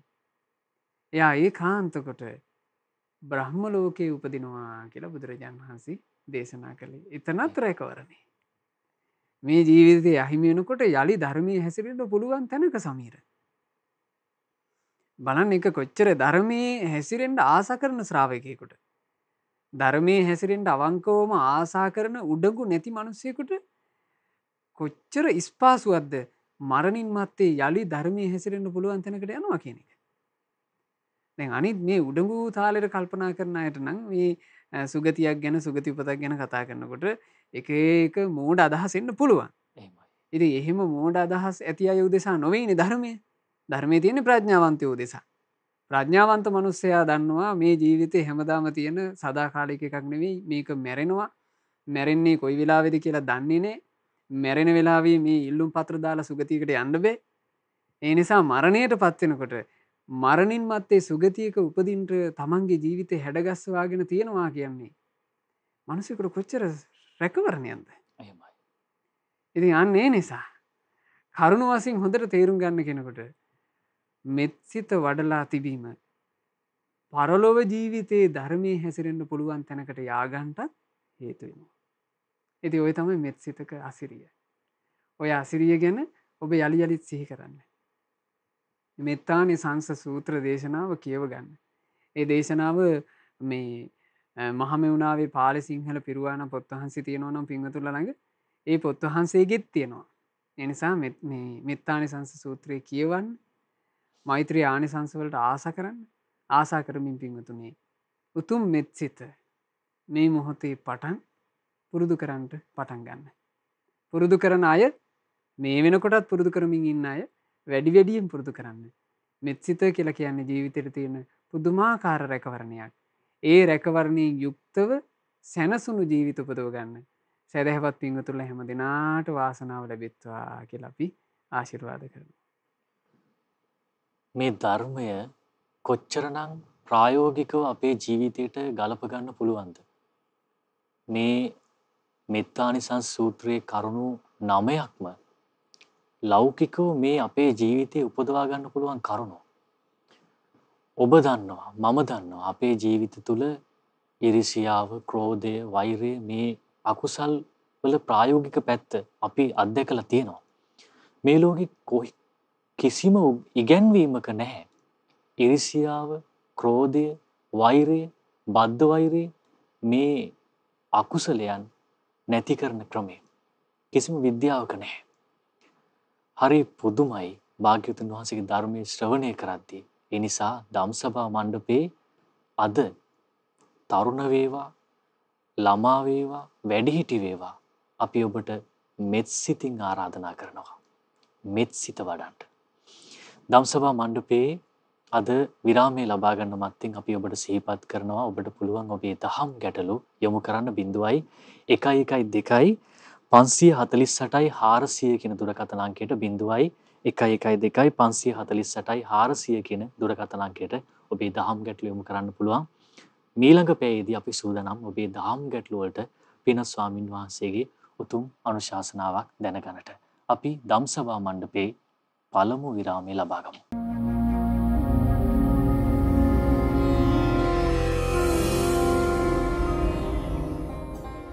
විරාමයෙන් පස්සේ ඔබ නැවතත් එකතු වෙන්නේ ධම්සභා මණ්ඩපයේ සමග. ඔබේ දහම් ගැටලු යොමු කරන්න පුළුවන් දුරකථන අංකය තමයි 0.112 548යි 400 කියන දුරකථන අංකය ඔස්සේ ඔබේ දහම් ගැටලු යොමු කරන්න පුළුවන්. ඉතින් මේ දුරකථන අංකය ඔස්සේ දහම් ගැටලු යොමු කළ පින්නතිගේ ප්‍රශ්නයකටයි අපි පින ස්වාමින් වහන්සේගෙන් දහම් අනුශාසනාවක් බලාපොරොත්තු වෙන්නේ. පින ස්වාමින් වහන්සේ අපිත් එක්ක සම්බන්ධ වෙන්නේ කේමා මහත්මිය කෑගල් ඉඳන්. තෙරුවන් සරණයි, නම බුද්ධාය. තෙමත් ස්වාමීන් වහන්සේ අපි දැනගන්න සත්‍යතයි කෙනෙක් වීරිය වඩන්නේ කොහොමද කියලා. ඒ කියන්නේ සමහර වෙලාවට අකුසල් පුංචි අකුසල් ඉස්සරහදී වුණත් සමහර වෙලාවට අපේ වීරිය නැති වෙලා තියෙනවා. නැති වෙලා ගිහලා අකුසල් සිද්ධ වෙනවා. ඉතින් එතකොට වීරිය ඇති කරගන්න, වර්ධනය කරගන්න අපිට උපකාරක ධර්ම මොනවද? කොයි විදිහේ කුසල්ද අපි වඩන්න ඕනේ? කොයි විදිහේ දේවල්ද උපකාර වෙන්නේ කියලා අනේ අප කෙරෙහි අනුකම්පාවෙන් කරුණාකරලා පහදලා දෙන සේක්වා. නම පුතාය. නම පුතාය. තේම. අවසරයි පින ස්වාමීන් වහන්සේ. වීරිය වැඩිම කියන කාරණය ගත්තාම වීරිය අපගේ ශාස්ත්‍රඥ වහන්සේ දේශනා කළේ මේ ධර්ම මාර්ගයේ හික්මෙන ශ්‍රාවකයාට තිබිය යුතු මූලික මංගයක්. එහෙමයි. ආරද්ධ වීරිය. එහෙම නැත්නම් වීරිය පටන්ගෙන සිටීම. ආරද්ධ වීරිය කියලා කියන්නේ සමීර ඒ වීරිය සජීවී. මේ වීරිය හැමතිස්සෙම පවතිනවා. ඒ පවතින වීරිය කියන එකෙන් තමයි අපිට මේ අපේ ජීවිතේ සම්පූර්ණයෙන්ම යහපත පිණිස හැඩගස්ව ගන්න තියෙන්නේ. එහෙමයි. වීරියත්, සිහියත්, නුවණත් කියන තුනෙන් තමයි සම්පූර්ණයෙන්ම මේ ජීවිතේ කඩුපාඩු හදාගෙන අපි ධර්මයක් තුළ අපේ ජීවිතේ දියුණු කරන්නේ. ඒකෙදී වීරිය දියුණු වීම පිණිස එහෙම නැත්නම් වීරිය අඛණ්ඩව පවත්වා ගැනීම පිණිස බහූපකාර වෙනවා මූලිකව පවතින ශාස්ත්‍රු ගෞරවය. එහෙමයි. සත්තු ගාරවතාවය. බුදුරජාණන් වහන්සේ ගැන තමන්ගේ හදවතේ තියෙන ගෞරවය ශ්‍රාවකයෙකුට වීරිය වඩන්න බොහෝ උපකාරයි. ඊළඟට ධම්ම ගාරවතාවය, ධර්මයේ ගැන කෙරෙහි තියෙන ගෞරවය. සංඝ ගාරවතාවය, ශ්‍රාවක සංගරුවන කෙරෙහි තියෙන ගෞරවය. ඊළඟට සික්ඛා ගාරවතාවය, ශික්ෂාව කෙරෙහි හික්මෙන වැඩපිළිවෙල කෙරෙහි තියෙන ගෞරවය. මේ ගෞරවය කියන එක ගොඩාක් උපකාරයි තමන්ගේ වීරිය දියුණු කර ගැනීම පිණිස. බුදුරජාණන් වහන්සේගේ ශාසනය පැවිදිවිච්චි භික්ෂුව එහෙම නැත්නම් බුදුරජාණන් වහන්සේගේ ශාසනයේ ගුණධම් වඩන ශ්‍රාවකයා කල්පනා කරනවා කියනවා වීරිය සිඳෙන අවස්ථාවකට පැමිණෙද්දී ඒ වීරිය සිඳී යන අවස්ථාවේදී යා හිතන්න ගන්නවා මෙහෙම මේ මම බුදුරජාණන් වහන්සේ සරණ ගියපු ශ්‍රාවකෙක්. එහෙමයි. මං සරණ ගියපු ශාස්ත්‍රූන් වහන්සේ ලෞතර භාග්‍යවත් අරහත් සම්මා සම්බුදුරජාණන් වහන්සේ. සම්බුදුරජාණන් වහන්සේ සරණ ගියපු ශ්‍රාවකෙක් වන මට මේ වැරදි වැඩේ ගැලපෙන්නේ නැහැ. ඒක හිතපු ගමන් එයා සංවර වෙනවා. ඒක තමයි මම කිව්වේ ශාස්ත්‍රීය ගෞරවය තියෙනවනේ. ශාස්ත්‍රීය ගෞරවය කියන එක ගොඩාක් ප්‍රබලයි අපිට වීරිය කිරීම පිණිස. වෙන ස්වාමීන් වහන්සේ පුදුමාකාර අභිමානයක් දැනෙන්න ඕනේ දැන් මේකට නේ ස්වාමීන් දැන් බුදුරජාන් වහන්සේගේ ගුණ වශයෙන් හඳුනා ගැනීමකුත් මෙතෙන්දී අවශ්‍ය වෙනවා නේ ස්වාමීන් බුදුරජාන් වහන්සේ හඳුනා ගැනීම. කොයි වගේ ශාස්ත්‍රුන් වහන්සේ නමක්ද කියලා ශ්‍රාවකයන් සිහි කරනවානේ. එහෙමයි. මම සරණ ගියපු මගේ ශාස්ත්‍රුන් වහන්සේ කෙලෙස් නැති අරහත්ත්වයටපත් වෙච්ච උත්තමී ගුරු උපදේශ නැතුව මේ උතුම් සද්ධර්මය අවබෝධ කළා සම්මා සම්බුදුරජාණන් වහන්සේ නම. මෙහෙම සිහි කරනෝනේ. එහෙමයි. ඒ සිහි කරන ශාස්ත්‍රුන් වහන්සේ තමන්ටත් ශාන්තිය සැනසීම ඒ සැනසිලි මාවත ගැන පෙන්වා දුන්නා කියලා සිහි කරන ශ්‍රාවකයා ඒ භාග්‍යතුන් වහන්සේගේ සරණ ගැන සිහි කර කර ඉබඳු ශාස්ත්‍රුන් වහන්සේ සරණ ගියපු මම මගේ වීරිය සිඳගන්නේ කියන තැනට එනවා. දැන් එහෙම පුවතක් අපිට මේ අපේ ඉතිහාස පොත්වල හමු වෙනවනේ. මේ ලංකා භූමියේම එක ගිහි උපාසකෙක්. එහෙමයි. ඒ උපාසකයාගේ නම බහුලා. ඒ කාලේ ඔය මේ බහුලා කියන උපාසකයා හිටපු ඇත්තටම ඔහු මේ ජාතියෙන් ඒ කියන්නේ උපන්න කුලයෙන් සැඩොලෙක්. පහත් කුලේ. පහත් කුලයක උපන්න නමුත් හොඳට තෙරුවන් සරණ ගිහිලා හිටපු කෙනෙක්. බහුලාට හිටියා පුත්තු 7 දෙනෙක්. හොඳ තරුණ වයසේ 20 25 කොල්ලෝ හිටියා 7 දෙනෙක්. එහෙමයි. එතකොට මේ ඒ කාලේ ඉඳලා තියෙනවා සිරිනාග කියලා එක හොරෙක්. මේ හොරාට හිතුණා රජ වෙන්න. තිබුණු රාජ්‍ය බලය සිඳලා රජ වෙනවා කියලා හිතුවා. රජ වෙන්න නම් මේකට සමීර සේනා සංවිධානය කරන්න එපේ. සෑහෙන ලොකු සේනාවක් සංවිධානය කරගෙන ඒ සේනාවත් එක්ක තමයි මේ ලංකා රාජ්‍යය අල්ලන්න හිතුවේ. අනුරාධපුරේ අල්ලන්න කලින් දැන් සේනාවට පඩිනඩ ගෙවන්න ඕන, සේනාවට කණ්ඩ බොණ්ඩ දෙන්න ඕන සල්ලි ඉපේ. එතකොට මේ සිරිනාගට අහන්න ලැබුණා ඒ කාලේ ඉතිහාස පොත්වලත් මහාවංශ ආදී පොත්වලත් මේ කරුණු තියෙන්නේ නැති අනිකුත් අටුවා පොත්වලත් මේවා තියෙන්නේ නැති. සිංහල ලියවිච්ච නොයෙක් ඉතිහාස පොත් තිබුණනේ. එහෙමයි. අතීතේ ලංකාවේ රජවරු සෑරජාණන් වහන්සේලාව හදලා සෑරජාණන් වහන්සේලාගේ සෑ ගර්භයේ මහා වස්තුව තැන්පත් කළා කියන එක. ඒ වස්තුව තැන්පත් කරන්නේ සමීර අර තියෙන ගෞරවය නිසානේ. එහෙමයි. දැන් සාමාන්‍යයෙන් නිදන් තැන්පත් කරනවා කියන එකක් නෙමෙයි. ඔය සෑරජාණන් වහන්සේලා දැන් ස්වර්ණමාලී මහා සෑරජාණන් වහන්සේගේ ගර්භයේ දුටුගැමුණු මහ රජුරු කොච්චර වස්තුව තැන්පත් කළාද? එහෙමයි. ඒ වස්තුව එතුමාගේ මේ එතුමා මේ ජීවිතේ පරිහරණය කරන්න කියලා හිතාගෙන තැන්පත් කරපු නිදානයක් නෙමෙයි. හැබැයි ඒක තමයි හැබැයි නිදානේ. වෙන ස්වාමීන් වහන්සේ දැන් අර අපි ඒ කතාවේ අහලා තියෙන්නේ මේ නිල් මැණික් වලින් බෝධීන් වහන්සේ සරසලා නිර්මාණය කළා කියලා නේ ස්වාමීන් වහන්සේ. එතකොට ඒ වංශ කතාවල සඳහන් වෙනවා ස්වර්ණමාලී මහා සෑරජාණන් වහන්සේගේ සෑගර්භයේ රජුරුවෝ තැන්පත් කරපු වස්තුව. එහෙමයි. ඒ වස්තු සම්භාරය එළියට අරගත්තොත් එහෙම ඒ වස්තුව එළියට අරගෙන එකට එකට හේතු වෙන විදිහට තිබ්බොත් ස්වර්ණමාලී මහා සෑ මළුව, වැලි මළුව, ගජම් මළුව කියන මේ මළු තුනම පිරුණත් ඉවර වෙන්නේ නැහැ කියනවා වස්තුව. ඊටත් වඩා වස්තු සම්භාර තිබුණා කියනවා. එහෙමයි. එතකොට එපමණ වස්තුවක් කොහොමද කියලා අහනවා ඔය සෑගර්භය ඇතුලේ තැන්පත් කළේ. ඒක තමයි කියනවා පින්වන්තයෙකුගේ පිනක තියෙන අනුභවය. එහෙමයි. ඒ පින්වන්තයා කැමති මෙච්චරක් තැන්පත් කරන්න ඕන කොහොම හරි තැන්පත් කරන්න ඕන මං කියලා. ඔහුගේ කැමැත්තේ තියෙන අනුභවය. ඔහුට පින රැස් කරගන්න තියෙන උවමනාවේ අනුභවය. ඊළඟට රහතුන්ගේ තේජස. ඊළඟට ධාතුන් වහන්සේලාගේ අනුභවය. ඒ වස්තු ඔක්කොම සෑගර්භයේ කිසි කරදරයක් නැතුව තැන්පත් කරන්න පුළුවන් වුණා. ඔව් අහන්න ලැබුණා සිරිනාගට. එහෙමයි. එතකොට සිරිනාග පොඩි කෙලවරකට වෙන්න තියෙන සෑරජාණන් වහන්සේ නමක්ව සිඳින්න කල්පනා කළා මේ වස්තුව ගන්න. ඒ සෑය ඔය බහුලා හිටපු ගමේ තිබුණු සෑය. ගිහිල්ලා සිරිනාග තමන්ගේ සේනාවත් එක්ක මේ ගම වට කළා. ගමේ මිනිසුන්ව බය කළා. බය කළා කිව්වා මේ සෑය අපි කඩනවා. මේ සෑයේ සෑ ගර්භය ගර්භ දොරටුව සිඳින හැටි අපිට කියන්න ඕන. ගර්භ දොරටුව කියලා ඒ කාලේ හදලා තියෙනවනේ දැන් සෑ ගර්භයේ ගලෙන් වගේ නිර්මාණය කරන්නේ. ගර්භයට විශේෂ දොරටුවක් හදනවා. ඒ ගර්භ දොරටුව කියන එක සාමාන්‍යයෙන් ලේසියෙන් කඩන්න බැරි එකක්. ඒකට එක එක ශිල්ප තියෙනවා. ඉතින් මේ ගර්භ දොරටුව සිඳින විදිහ අපිට කියන්න ඕන කිව්වා. අනිත් ගමේ මිනිස්සු එවලන්න ගත්තා. මිනිසුන්ට මර බයනේ. මිනිස්සු කිව්වා අනේ අපි දන්නේ නෑ මෙහෙම එකක්. අපි මේ සෑය වඳිනවා තමයි. නමුත් අපි මේ ගර්භ දොරටු සිඳින්න අපි දන්නේ නැහැ කිව්වා. ඒතකොට සිරිනාග බය කළා. ඒතකොට එක මිනිස්සෙක් කිව්වා අපි දන්න කාලේ ඉඳලා ඔය සෑයට නිති උපස්ථාන කරන්නේ බහුලා. බහුලා ඕක දන්නවා ඇති. බහුලාව ගෙන්නවා. බහුලා කැඳවලා බහුලාට කියනවා දැන් බලාපන් මේ ආයුධ පේනවනේ.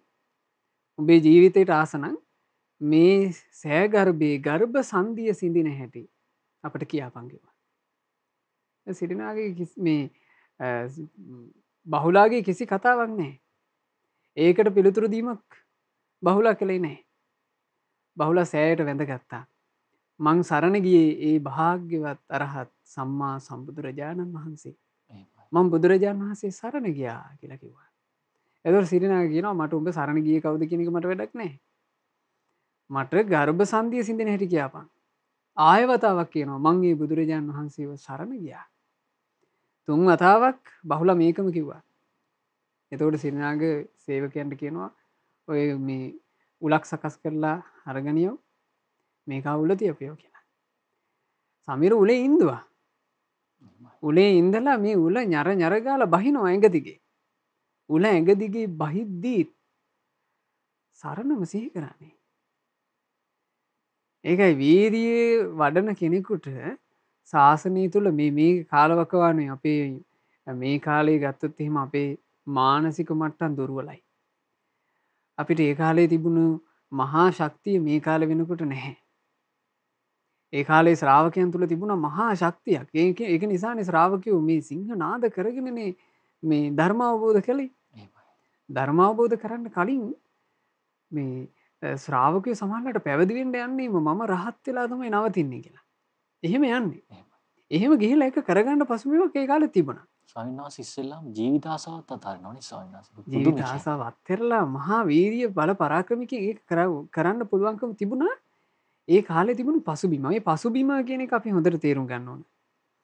ඒ කාලේ ඉර මණ්ඩල වගේ ශාස්ත්‍රුන් වහන්සේ වැඩ හිටපු කාලේ. ඊළඟට පතාක යෝධයෝ වගේ සාරිපුත්ත මහරහතන් වහන්සේ, මහා මොග්ගල්ලාන මහරහතන් වහන්සේ, මහා කස්සප මහරහතන් වහන්සේ මේ රහතන් වහන්සේලක පස්සේ දෙවිවරු මේ හුරතල් බලුකුක්කෝ වගේ පස්සෙන් ගිය දෙවිවරු. දෙවිවරු ආස කළා. ඇතැම් දෙවි දේවතාවුන් වහන්සේලාට මේ රහතන් වහන්සේලා මේ දකින්නේ නැතුව ඉන්න බෑ. දෙවි දේවතාවුන් වහන්සේලා පැමිණිලා රහතුන්ට උපස්ථාන කළා. එහෙම යුගයක් එයි. ඒ යුගයේ සිංහනාද කරගෙන ගිහිල්ලා ධර්ම අවබෝධ කළා. ඒ කාලේ ශක්ති සම්පන්නයි මිනිස්සයා මීට වඩා. එහෙමයි. මේ කාලවකවානුවේ අපිට අපි යම් ගුණධර්මයක් සිල්පදයක් අපි ඒවා ඉගෙන ගත්තට පස්සේ අපිට අපහසුතා එන්න පුළුවන් ගොඩාක්. ඒ අපහසුතා එන කාලේ අපිට හිත රැක ගන්න තියෙන ලොකුම ආශිර්වාදය තමයි සරණ සිහි කරන එක. මම බුදුරජාන් වහන්සේ සරණ ගියපු කෙනෙක්. බුදුරජාන් වහන්සේ සරණ ගියපු ශ්‍රාවකෙක් විදිහට මේක හොඳ නැහැ, මේක සුදුසු නැහැ, මේක ගැලපෙන්නේ අන්න එහෙම හිතන එක. එසේ සිතීම කියන එක ගොඩාක් උපකාර වෙයි වීරිය පවත්වා ගන්න. මම මගේ ශාස්ත්‍රුන් වහන්සේව සරණ ගියපු ශ්‍රාවකෙක් විදිහට මම මේ ලාමක දේ කරන්නේ. ශාස්ත්‍රුන් වහන්සේට මගේ ජීවිතේ පූජා වේවා. අර බහුලා එහෙම ජීවිතේ පූජා කළා.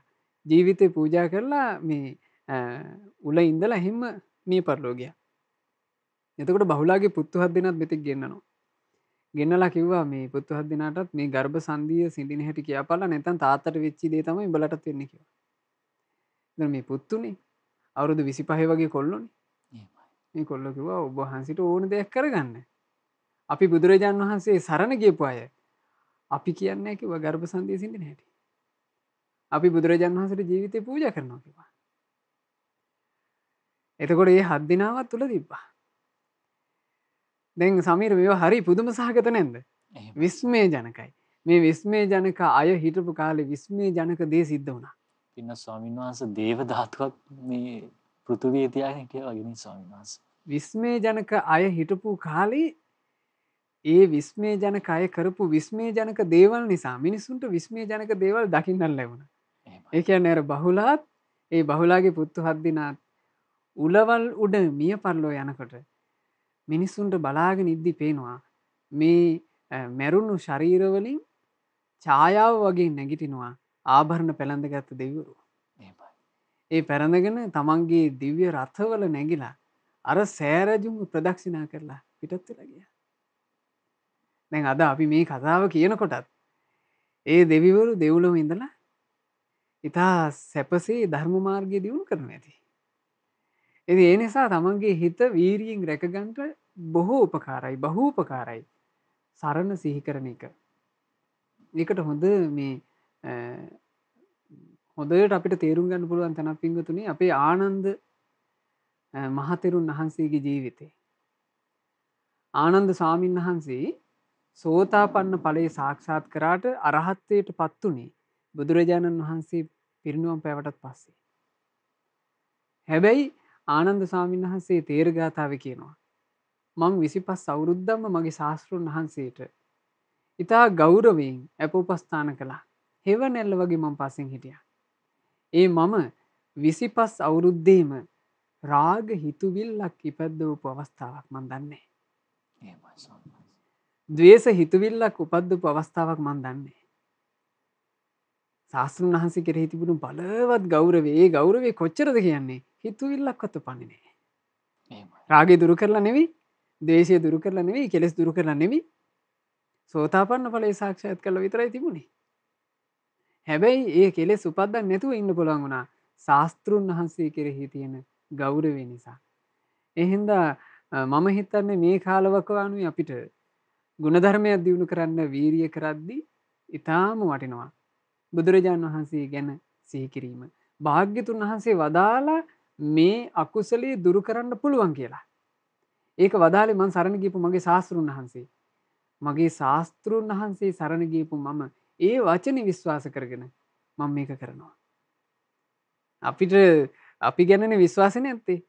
අපිට ශාස්ත්‍රුන් වහන්සේ ගැන විශ්වාසය තියෙන්න ඕනනේ. එහෙමයි. බුදුරජාණන් වහන්සේ වදාලා අකුසලයේ කියන එක දුරු කරන්න පුළුවන් එකක්. මහණේ අකුසලයේ දුරු කරන්න. එන අකුසලයක් හිතට එනකොට වැරද්දකට හිත පෙළඹෙන්න යනකොට සිහි කරන්න බුදුරජාණන් වහන්සේම. මගේ බුදුරජාණන් වහන්සේ වදාළේ මේ අකුසල් දුරු කරන්න පුළුවන් කියලා. එහෙනම් භාග්‍යතුන් වහන්සේ සරණ ගියපු ශ්‍රාවකෙක් වන මටත් අකුසලයේ දුරු කරන්න පුළුවන්. අකුසලයට හිත වටගන්නේ නැතුව ඉන්න පුළුවන් කියලා අන්න එහෙම අදිෂ්ඨානය ඇති කරගන්න. ඒ තුලින් උපදින වීරිය ගොඩාක් ශක්තිමත්. මීළඟ ප්‍රශ්නය යොමු කරන්නේ කුමුදු කුමාරි මහත්මිය පානදුරේ ඉඳන්. තෙරුවන් සරණයි. නමෝ බුද්ධාය. නමෝ බුද්ධාය. තෙරුවන් සරණයි අපේ හාමුදුරුවනේ. මට දැනගන්න ඕනේ මම බොහොම මෛත්‍රී භාවනාවට කැමති අම්මා කෙනෙක්. මට පිටකොන්දේ අමාරුවක් තියෙන නිසා වාඩි වෙලා භාවනා කරන්න හරි පහසුයි.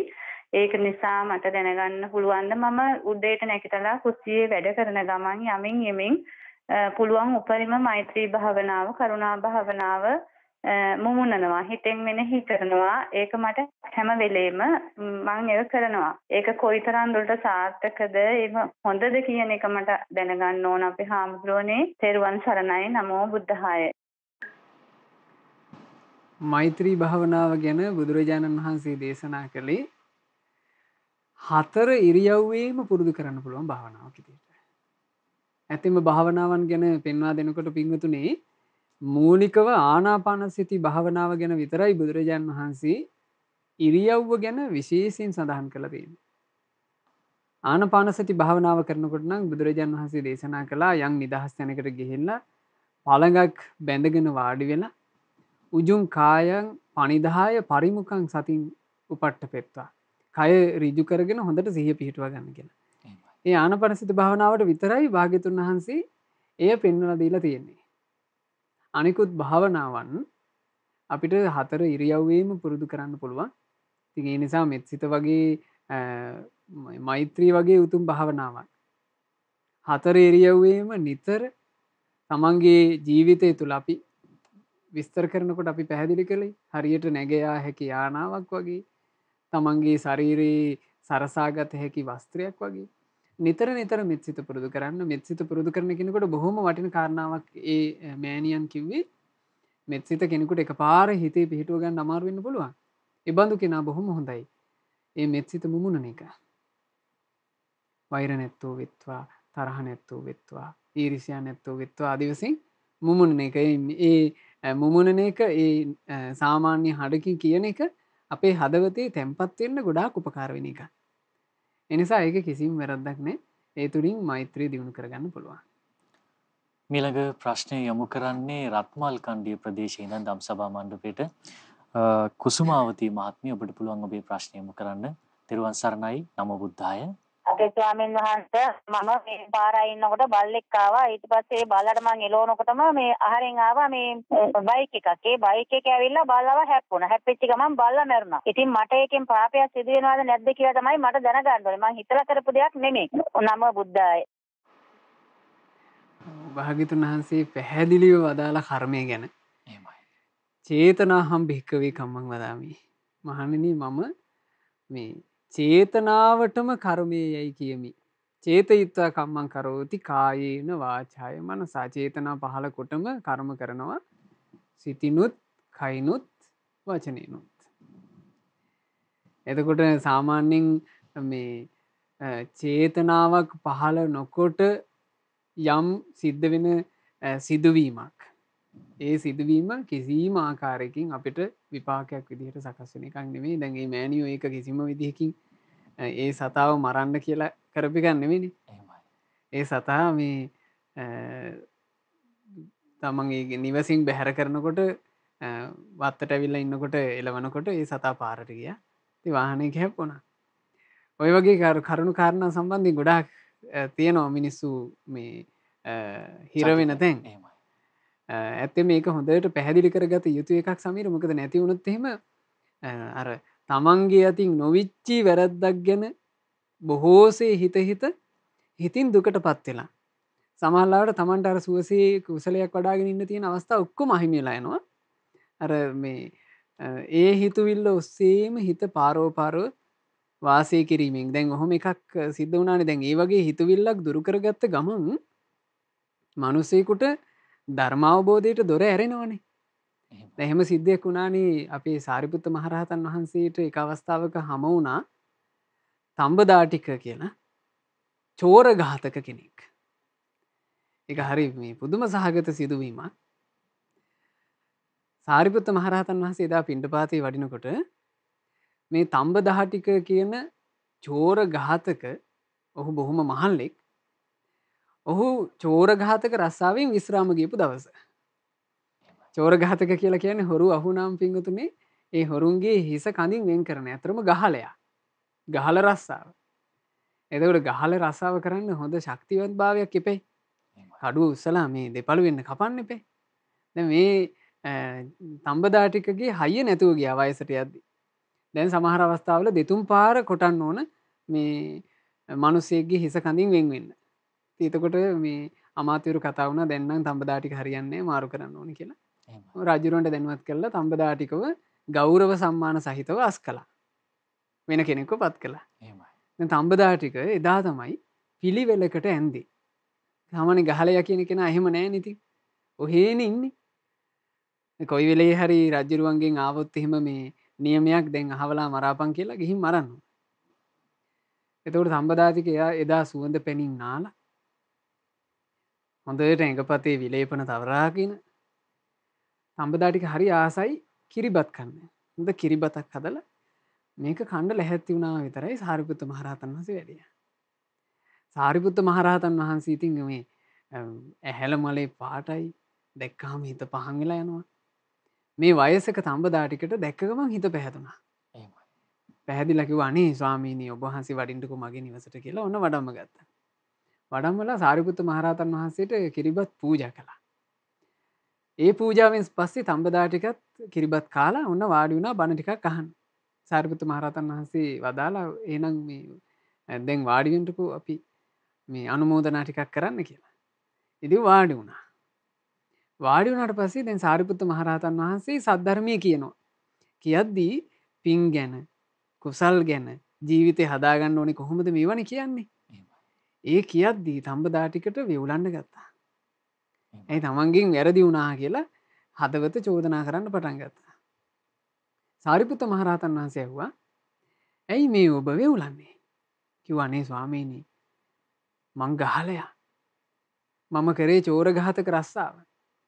ස්වාමීනි මේ අතින් කඩුව උස්සලා කී දෙනෙක්ගේ හිස කඳින් වෙන් කරාද කියලාවත් මට මතකයක් නෑ. මං එච්චර මරලා තියෙනවා කිව්වා. එතකොට සාරිපුත්ත මහරහතන් වහන්සේ ඇහුවා ඈ තඹදා ටික නුඹගේ උවමනාවටද මේ මිනිස්සු මැරුවේ? එසේත් නැත්තම් රජුගේ අනටද? මේ මිනිස්සු මැරිය යුතුයි කියලා නුඹට උවමනාවක් තිබුණාද? එහෙම ඇහුවා. අහපු ගමන් තඹදා ටිකට අමුතු පැහැදිලි බවක් ඇති වුණා. මේ මගේ උවමනාවට මම මේ වැරද්ද කළේ නෑනේ. එහෙම හිතුණා. හිතිච්ච ගමන් වැඳගෙන කිව්වා අනේ ස්වාමීනි මට කිසිම උවමනාවක් තිබ්බේ නෑ. රජුරුව අණ කරනවා මං රස්සාව. මට වෙන කරන්න දෙයක් නෑ. මං ඒක නොකළොත් එහෙම රජුරුව මට මේ දඬුවම් කරනවා. ඒ නිසා ස්වාමීනි මං කළේ කිව්වා. එතකොට සාරිපුත්ත මහරහතන් වහන්සේ තඹදා ටිකට කිව්වා අනේ තඹදා ටික එහෙනම් මේ අහ කියන එකක් නේ ඔය හිතන්නේ. ඕක තේරුමක් නෑ. ඔබ මේ බණපද අහන්න. තඹදා ටික බණ ඇහුවා සෝතාපන්න වුණා. බලන්න අසිරිය. තඹදා ටික ඉදාම මිය පරලෝ යනවා. ඔය සිද්ධිය සිද්ධ වෙච්ච දවසේම ඔහුගේ ආයුෂ ඉවරලා තිබුණේ. ඔහු මිය පරලෝ ගියා. බලන්න සාරිපුත්ත මහරහතන් වහන්සේ මොන ගෙහිච්චගේ වටිනාකම සමීර. සෝතාපන්න වුණා. සතර අපායේ නොයන ස්වභාවයට පත් වෙලා කාලක්‍රියා කළේ. මේ වෙනකොට ආර්ය ශ්‍රාවකෙක් බවට පත් වෙලා ওই සුගති ලෝකයක සුවසේ ගුණ කරනවා. ඉතින් ඒ නිසා මේ තමන්ගේ චේතනාව කියන එක තමන්ගේ චේතනාව කියන එක මූලික වෙනවා අපට කර්ම සකස් වෙන්න. මේ මෑණියන්ට සිද්ධ වෙච්ච සිද්ධිය සම්බන්ධයෙන් නම් පසුතැවිල්ලක් වෙන්න කිසිම කරුණක් නැහැ. මීළඟ දුරකථන ඇමතුම අපට ලැබෙන්නේ පණ්ඩිපිටියේ ඉඳන් ධම්සභා මණ්ඩපයේට. කුමුදු මහත්මිය ඔබට පුළුවන් ඔබේ ප්‍රශ්නය යොමු කරන්න. ත්‍රිවන් සරණයි. නමෝ බුද්ධාය. මට අහන්න තියෙන ප්‍රශ්නය මගේ මෑණියෝ පහුගිය දවසක ඒ කියන්නේ 6 වෙනිදා මේ මාසේ 6 වෙනිදා මේ මිය ගියා. මම අම්මාව බලන්න යන්න මේ ඉන්නකොට තමයි මේ අම්මා මිය ගියේ. එතකොට මම අම්මට ඒ කලින් ඒ මාසෙට කලින් පොය දවසේ ගිහිල්ලා අම්මව බලන්න ආපහු එනවා කියලා ඉන්නකොට අම්මා උදේ පාන්දර 1:45ට පමණ මිය ගිහිල්ලා තිබුණා. මම සෙනසුරාදා උදේ යන්න සූදානම් වෙනකොට ඒක පුදුමාකාර මරණයක්.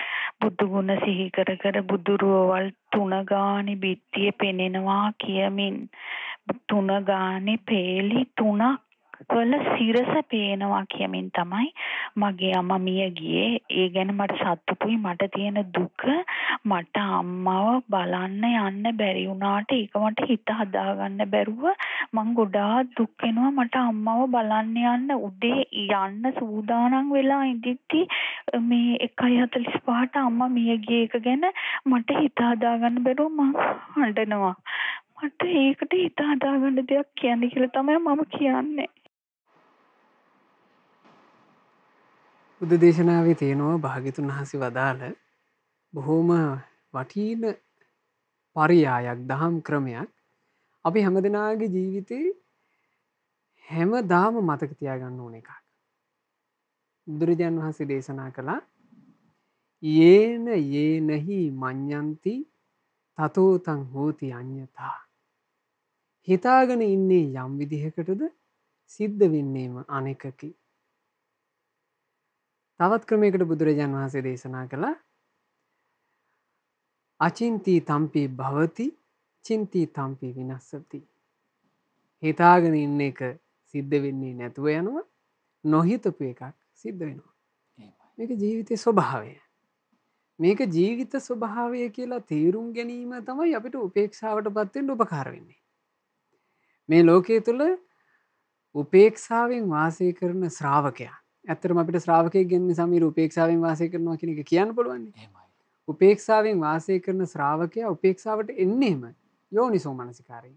ඒ කිව්වේ නුවණින් කල්පනා කිරීමෙන්. නුවණින් සිහි කරනවා. තමන් එකට ජීවත් වෙන අයට උවදුරු එනකොට ඔහු නුවණින් හිතන්න ගන්නවා. මේ ලෝකේ උපන්න හැම කෙනෙකුටම උරුම වෙන දෙයක්. මේ මටත් උරුමුනේ. මේ ජීවිතේ ඉපදිලා ජීවත් වෙන හැම මිනිසෙක්ම ජරා ධර්මයේ ඉස්සරහා අසරණයි. වයසට යන්නේවා වයසට යන්න එපා කියලා ලබන්න පුළුවන් කමක් නැහැ. මිනිසෙකුට ලබන්න බෑ. දෙවියෙකුට ලබන්න බෑ. බ්‍රහ්මයෙකුට ලබන්න බෑ. මාරයාට ලබන්න බෑ. මේ ලෝකේ කිසි කෙනෙකුට ලබන්න බෑ. වයසට යන එක වයසට යන්න එපා කියලා නවත්තන එක. නැවැත්මක් නැහැ. වයෝ වෘද්ධ වීම කියන එක තමන්ගේ ජීවිතේ කරා එනකොට තමනුත් නාකි වෙනවා. තමන් ආදරය කරන අයට වයෝ වෘද්ධ වීම එනකොට ඒගොල්ලොත් වයෝ වෘද්ධ වෙලා එනවා. තමා කරා ලෙඩවීම එනකොට ලෙඩ වෙන්න එපා කියලා නවත්තන්න බෑ. ලෙඩවීම උරුම කරගත්ත දේ ලෙඩ වෙනවාමයි. මරණය උරුම කරගත්ත දේ මැරෙනවාමයි. නැසීම උරුම කරගත්ත දේ නැසෙනවාමයි. ගෙවී යාම උරුම කරගන්න දේ ගෙවී යනවාමයි. ආයුෂයෝ ගෙවී යාම උරුම කරගෙන තියෙන්නේ මේ කතා බස් කරමින් ඉන්න මොහොතේත් අපේ ආයුෂ ගෙවිමින් පවතිනවා. නවත්තන්න බෑ. ඉතින් ඒ වගේ දෙයක් සම්බන්ධයෙන් අපිට තියෙන්න ඕන උපේක්ෂාවටපත් වෙන්න හැකියාවක්. මේක මට විතරක් සිද්ධ වෙච්ච දෙයක් නොවේ. මේක මේ ලෝකයේ ස්වභාවයයි කියලා. අපි කවුරුත් පෙර සූදානම් වෙලා පූර්ව සූදානමක් සහිතව මරණය කරා යන්නේ නේ. මේ ඉන්නවා ඊළඟ මොහොතේ මෙරලා යනවා. සමහරවිට ලෙඩ ඇඳක මේ සමීර මරණාසන්න වෙලා වුණත් කෙනෙක් ඔය ලෙඩ ඇඳේ තියලා තිනකොට අපේ හිතවල තියෙන්නේ තේ ලෙඩාගේ හිතේ තියෙන්නේ. තව පැයක් හමාරක් හරි ඉඳී කියන අදහසනේ. එහෙම හිත හිතා ඉද්දීම තමයි එකපාර මෙරලා යන්නේ. එහෙම තමයි ජීවිතේට මරණය කියන එක පැමිණෙන්නේ. ඒ නිසා මේක හැම දිනාට පොදු දෙයක් බව තේරුම් අරගෙන. ඇයි අපටම මෙහෙම උනේ? ඇයි මගේ අම්මා මං එනකන් ඉන්නේ නැතුව මේ ලෝකෙන් යන්න ගියේ? ඇයි මටම මෙහෙම උනේ කියලා හිතන්න ගත්තොත් එතන ශෝකෙමයි උපදින්නේ. ශෝකේ උපදින ආකාරය හිතන්නේ නැතුව අපි සිහි කරන්න ඕන මේක මේ ලෝක ස්වභාවය. මේක මට විතරක් පෞද්ගලිකව උරුමිච්ච එකක් නෙමෙයි. මේ ලෝකේ ඉපදිලා ජීවත් වෙන හැම සත්වයකටම මේක තමයි උරුම. ඒ උරුම ස්වභාවය වෙනුවෙන් මං ඇඬුවා වැළපුවා කියලා ඇති ඵලය මොකද්ද? අන්න එතන තමයි අපිට විසඳුමක් තියෙන තැන. ඒ නිසා ඒ අයුරින් නුවණින් කල්පනා කිරීම තුළ උපේක්ෂාවටපත් වීමයි අප විසින් කළ යුත්තේ. ඒ මහත්මියට කියව ගන්න පුළුවන් හොඳ ලස්සන සූත්‍ර දේශනාවක් ශෝක සල්ල හරණ සූත්‍රය. ශෝක සල්ල හරණ සූත්‍රය කියලා සූත්‍ර දේශනාවක් මේ සඳහන් වෙනවා අංගුත්තර නිකායේ මේ 3 වෙනි පොත් වහන්සේගේ පංචක නිපාතේ ශෝක සල්ල හරණ සූත්‍රය ඔබ කියව ගන්න. ඒ ඔබට හිත සංසිඳවා ගැනීම පිණිස බොහෝ උපකාරී වෙයි. මීළඟ ප්‍රශ්නය යොමු කරන්නේ පියවති මාත්මිය කළුතර ඉඳන්. ඔබට පුළුවන් ඔබේ ප්‍රශ්නය යොමු කරන්න. ත්‍රිවන් සරණයි. නමෝ බුද්ධාය. ස්වාමීන් වහන්සේ මට දැනගන්න ඕන බුදුරජාණන් වහන්සේට කල්පයක් ජීවත් වෙන්න පුළුවන් කියලා ආනන්ද හාමුදුරන්ට කීප වතාවක්ම දේශනා කර නමුත් ඒ ගැන වචනයක් උත්තරයක් නොදුන්නේ ඇයිද? ඒ කල්පය කුමක්ද කියලා. ඒ ගැන අපිට තේරුම් ගන්න තියෙන්නේ බුද්ධ විෂය අචින්තියයි කියලා. බුදුරජාණන් වහන්සේ නමකගේ විෂයක් ක්ෂේත්‍රය එහෙම නැත්නම් භාග්‍යතුන් වහන්සේ නමකගේ ජීවිතයේ ස්වභාවය කියන එක අපිට හිතන්න පුළුවන් එකක් නෙමෙයි සමීර. බුදුරජාණන් වහන්සේ අචින්තේය සූත්‍රවල දේශනා කළ සාමාන්‍ය මිනිස්සෙකුට සාමාන්‍ය සත්වයෙකුට හිතන්න බැරි දේවල්. භාග්‍යතුන් වහන්සේ වදාලා ලෝක විසය අචින්තිය. ලෝකය ගැන සාමාන්‍ය සත්වයෙකුට හොයලා හිතලා කෙලවරක් කරන්න පුළුවන් කමක් නැහැ. දැන් ඔය වර්තමාන විද්‍යාඥයෝ පවා හොයනවානේ. ඒ හැවිල්ල කෙලවරක් නැති එකක්. කෙලවරක් කරන්න බෑ. ඒක කෙලවරක් කරන්න බැරි විෂයක්. ඒක හින්දාම දුකද ස්වාමීන් වහන්සේ ගොඩාක් අය පුරුදුලා ඉන්නවා හැමදේම අර බීකරයක් ඇට දාලා ස්කෑන් කරලා හොයාගන්න හැමදේම. ඒ ක්‍රමයට යමක් හොයලා අවසන් වෙන්නේ නැහැ. හොයපු අය හැමෝම ගැන අපි බැලුවොත් එහෙම ඒ අය ඔක්කොම හොයමින් ඉද්දි මැරිලා යනවා. එහෙමයි. බලන්න ඔය විද්‍යාඥයෝ ගත්තොත් එහෙම ඒ විද්‍යාඥයෝ ඔක්කොම කොටසයි හොයලා තියෙන්නේ. ඒ කොටස හොයාගෙන අනිත් කොටස හොයාගන්න උවමනාව තිබුණා. හැබැයි ඒ උවමනාව තිබ්බට ආයුෂ නැහැ. මැරිලා යනවා. එහෙමයි. ඒ විද්‍යාඥයෝ හොයාගත්ත කොටසෙන් එහාට පියවරක් දෙකක් තව කෙනෙක් හොයනවා. එහෙමයි. ඒ හොයපු කෙනා ඒක හොයා ඉද්දි ආයෙ මැරිලා යනවා. එයාගේ සංකල්පේ ඔන්න කාලයක් තියෙනවා. ඒක කාලයක් තිබුණාට පස්සේ ඒක තව කෙනෙක් ආයෙ වෙනස් කියලා හොයාගන්නවා. ඔහොමමයි නේද මේ එහෙමයි. සාමාන්‍ය ලෝකයේ අපි එකට කියනවනේ විද්‍යාව කියලා. දැන් ඒකට කියන්නේ විද්‍යාව කියලානේ. ඒකට හැබෑවටම විද්‍යාව නොකිය වෙන වචනයක් කිව්වනම් වඩාත් වටිනවා. මොකද ඒක විද්‍යාව නොවේ. විද්‍යාව කියන වචනේ කිව යුත්තේ භාග්‍යතුන් වහන්සේගේ ධර්මයටයි. අවිද්‍යාව පහකොට බුදුරජාණන් වහන්සේ විසින් අවබෝධ කරපු සද්ධර්මයයි විද්‍යාව. ඒ විද්‍යාව තුළ සියලු උපද්‍රවයෝ සියලු ගැටලු සියලු සසර දුක් නිදහසෙන් මේ නැති වෙලා යනවා. ඒ නිසාමයි බුදුරජාණන් වහන්සේගේ ධර්මයට අපි කියන්නේ ස්වාක්ඛාතයි කියලා. මුල මැද අග පිරිසිදුයි. මේ ධර්මයේ ආරම්භයක් තියෙනවා. මේ ධර්මයේ මධ්‍යයක් තියෙනවා. මේ ධර්මයේ අවසානයක් තියෙනවා. මේ බාහිර ලෝකයේ තියෙන අනිත් එකම විශේෂකවත් ඕක නැහැ. ඉවරයක් නැහැ. කෙලවරක් නැහැ. බුදුරජාණන් වහන්සේගේ ධර්මයේ තුල භාග්‍යතුන් වහන්සේ මේ ශ්‍රද්ධාවට පැමිණිලා සීල් ගුණය තුල ආරම්භ කිරීමක් ගැන දේශනා කළා. මධ්‍යයේදී දියුණු කළ යුතු සමාධි ආදී උතුම් ගුණ ධර්ම තියෙනවා. අවසානයේ ප්‍රඥාව දියුණු කරපු ඒ උත්තමය රහතන් වහන්සේ බවට පත් වෙලා නිදහස් වෙනවා. ඊට පස්සේ ප්‍රශ්නේ ඉවරයි. එතනින් එහාට අය හොයන්න, එතනින් එහාට විසඳ ගන්න ඒ මොකුත් නැහැ. ඒ නිසා රහතන් වහන්සේට කියනවානේ විශේෂ නමක් කතං කරණීයන්. කළ යුතු සියල්ල කරපු කෙනා.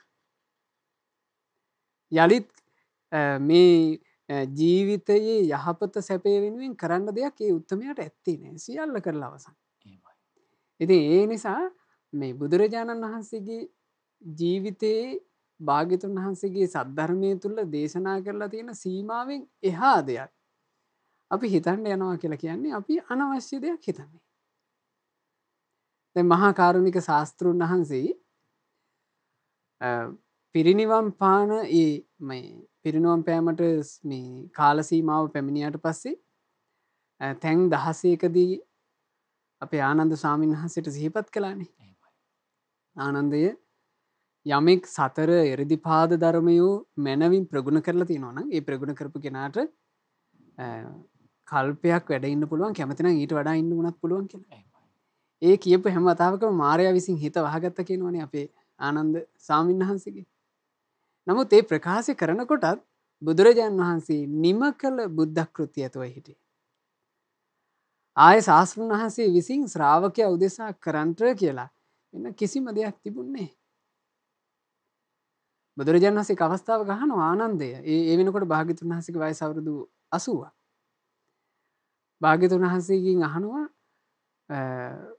මේ බුදුරජාණන් වහන්සේ මට මතක විදියට භාග්‍යතුන් වහන්සේ සක්මන් කරමින් වැඩ ඉන්නකොට ආනන්ද ස්වාමීන් වහන්සේ දැක්ක බුදුරජාණන් වහන්සේ පොඩ්ඩක් ශරීරයෙන් කුදු වෙලා. පොඩ්ඩක් ශරීරේ නැමිලා. එතකොට ආනන්ද ස්වාමීන් වහන්සේ භාග්‍යතුන් වහන්සේ ළඟට වැඩම කරලා කියනවා අනේ ස්වාමීනි භාග්‍යතුන් වහන්සේ තථාගතයන් වහන්සේගේ ශරීරයත් යම් පමණක් වැහැරුණු බව මට පේනවා. මට චූට්ටක් හරි අස්වැසිල්ලක් තියෙන්නේ ස්වාමීනි. තථාගතයන් වහන්සේ අපට දැනුම් නොදී කලින් සිහිපත් නොකර ශ්‍රාවකයන්ට අනුශාසනා නොකර පිරිනුවම් පාන්නේ නැහැ කියන අදහස මගේ හිතේ තියෙන නිසා. එනිසා බුදුරජාණන් වහන්සේගේ ජීවිතේට එකපාර අනුතරක් වෙයි කියලා අදහසක් මට නැහැ. ඒකෙන් තමයි මට සැනසෙල්ලක් තියෙන්නේ කියලා. එතකොට මේ භාග්‍යතුන් වහන්සේ ඒ වෙලාවේ දේශනා කරන ආනන්දේ ඔහොම තමයි ශරීර කියන ඒවා. මේවා ඉතින් මේ දිරණ කරත්ත වගේනේ. මේවා කොහොමද දිරලා යනවා. ඊට පස්සේ බුදුරජාණන් වහන්සේ අහුවා ආනන්දය තථාගතයන් වහන්සේගෙන් ශ්‍රාවකයෝ තවත් මොනවද බලාපොරොත්තු වෙන්නේ? තථාගතයන් වහන්සේ සියල්ල කරලා අවසන්. එතකොට බුදුරජාණන් වහන්සේ සමීර ඒ වෙද්දි නිම කරනා ලද බුද්ධ කෘත්‍ය ඇතිවයි වැඩ හිටියේ. නිම කරන ලද බුද්ධ කෘතිය ඇති ශාස්තෘන් වහන්සේ ඒ බුදුරජාණන් වහන්සේගේ ජීවිතයේ තියෙන අසිරිමත් ආනුභාවය අර ප්‍රකාශයෙන් ප්‍රකට කරා. සතර ඉද්ධිපාද ධර්මය මැනවින් ප්‍රගුණ කොට තිබූ ඒ ශාස්තෘන් වහන්සේට කල්පයක් හෝ කල්පයකට වැඩි කාලයක් වුණත් වැඩ ඉන්න පුළුවන්. නමුත් බුදුරුන්ගේ ජීවිතයේ ධර්මතාවයක් විදිහට බුදුරජාණන් වහන්සේලාගේ ජීවිතයේ ඒ බුද්ධ විශේෂ ස්වභාවයක් විදිහට ශාස්තෘන් වහන්සේ පිරිනොම් පා වදාලා. ඒ නිසා බුදුරජාණන් වහන්සේගේ ඒ බුද්ධ විෂය කියන එක අපට අචින්තනීය වූ විෂයක් කියලා අපි තේරුම් ගන්න ඕනේ. මිළඟ ප්‍රශ්නය යොමු කරන්නේ සංජීව මහත්මයා තඹුත්තේ ඉඳන්. තෙරුවන් සරණයි. නමෝ බුද්ධාය. නමස්කාර වේවා. පින්වත් ස්වාමීන් වහන්සේ නමෝ බුද්ධාය. මට තියෙන ගැටලුව තමයි මේ ආශ්‍රවයන් හට ගැනීමත් වෙනසීමත් ගැන පොඩ්ඩක් පැහැදිලි කිරීමක් කර දෙන්න සිතා වන්දනාමානක ඉල්ලා සිටිමි. තෙරුවන් සරණයි. නමෝ බුද්ධාය. ආශ්‍රව කියන කාරණේ කීනාශ්‍රව වූ සියලු ආශ්‍රවයන් දුරු කරපු අපගේ මහා කාරුණික ශාස්ත්‍රඥ වහන්සේ ඊටාම මනවින් පෙන්වා දී වදාලා නිබ්බේධික කියන සූත්‍රය තුල ඊළඟට සබ්බාසව කියන සූත්‍ර දේශනාව තුල මේ ආශ්‍රව ගැන බුදුරජාණන් වහන්සේ වදාළේ කාමාශ්‍රව, භවආශ්‍රව, අවිජ්ජාශ්‍රව කියන ආශ්‍රව තුනයි. ආශ්‍රවය ආකාර තුනයි. කාමාශ්‍රව, භවආශ්‍රව, අවිජ්ජාශ්‍රව. මේ ආශ්‍රවයන්ගේ නිධාන සම්භවය, ඒ කියන්නේ ආශ්‍රවය හටගන්නේ කුමක් නිසාද? ආශ්‍රව හටගන්නේ අවිද්‍යාව කියන භූමිකාව නිසා. අවිද්‍යාව කියන පසුබිම තියෙන තැන ආශ්‍රව හටගන්නවා. එහෙනම් ආශ්‍රව නැතුව යන්නේ අවිද්‍යාව නැති වුණාම. ආශ්‍රව නැසීම පිණිස පවතින ප්‍රතිපදාව කුමක්ද? බුදුරජාණන් වහන්සේ වදාළා අයමේ වරියෝ අට්ඨංගිකෝ මග්ගෝ.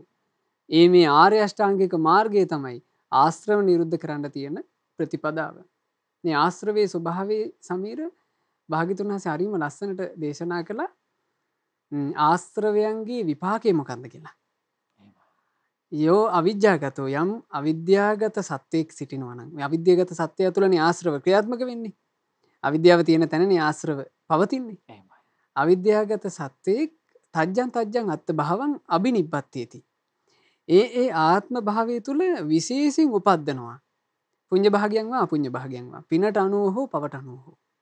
ඕක තමයි ආශ්‍රවේ විපාකය. එතකොට ආශ්‍රවත් එක්ක බැඳිච්ච සංසාර ගමනේ අපි මෙහෙන් චුත වෙනකොට පිනට අනුව හෝ පවට අනුව හෝ යම් තැනක ගිහිලා උපද්දන්නේ ආශ්‍රවේ. බලන්න සසරක ස්වභාවය. මේ සංසාර ගමනේ මේ ජීවිතේ එකක් එකක් ගානේ භාග්‍යතුන් වහන්සේ කඩලා පෙන්වන්නේ. කෙලෙස් ක්‍රියාත්මක වෙන හැටි බුදුරජාණන් වහන්සේ එකක් එකක් ගානේ බෙදලා පෙන්වන්නේ.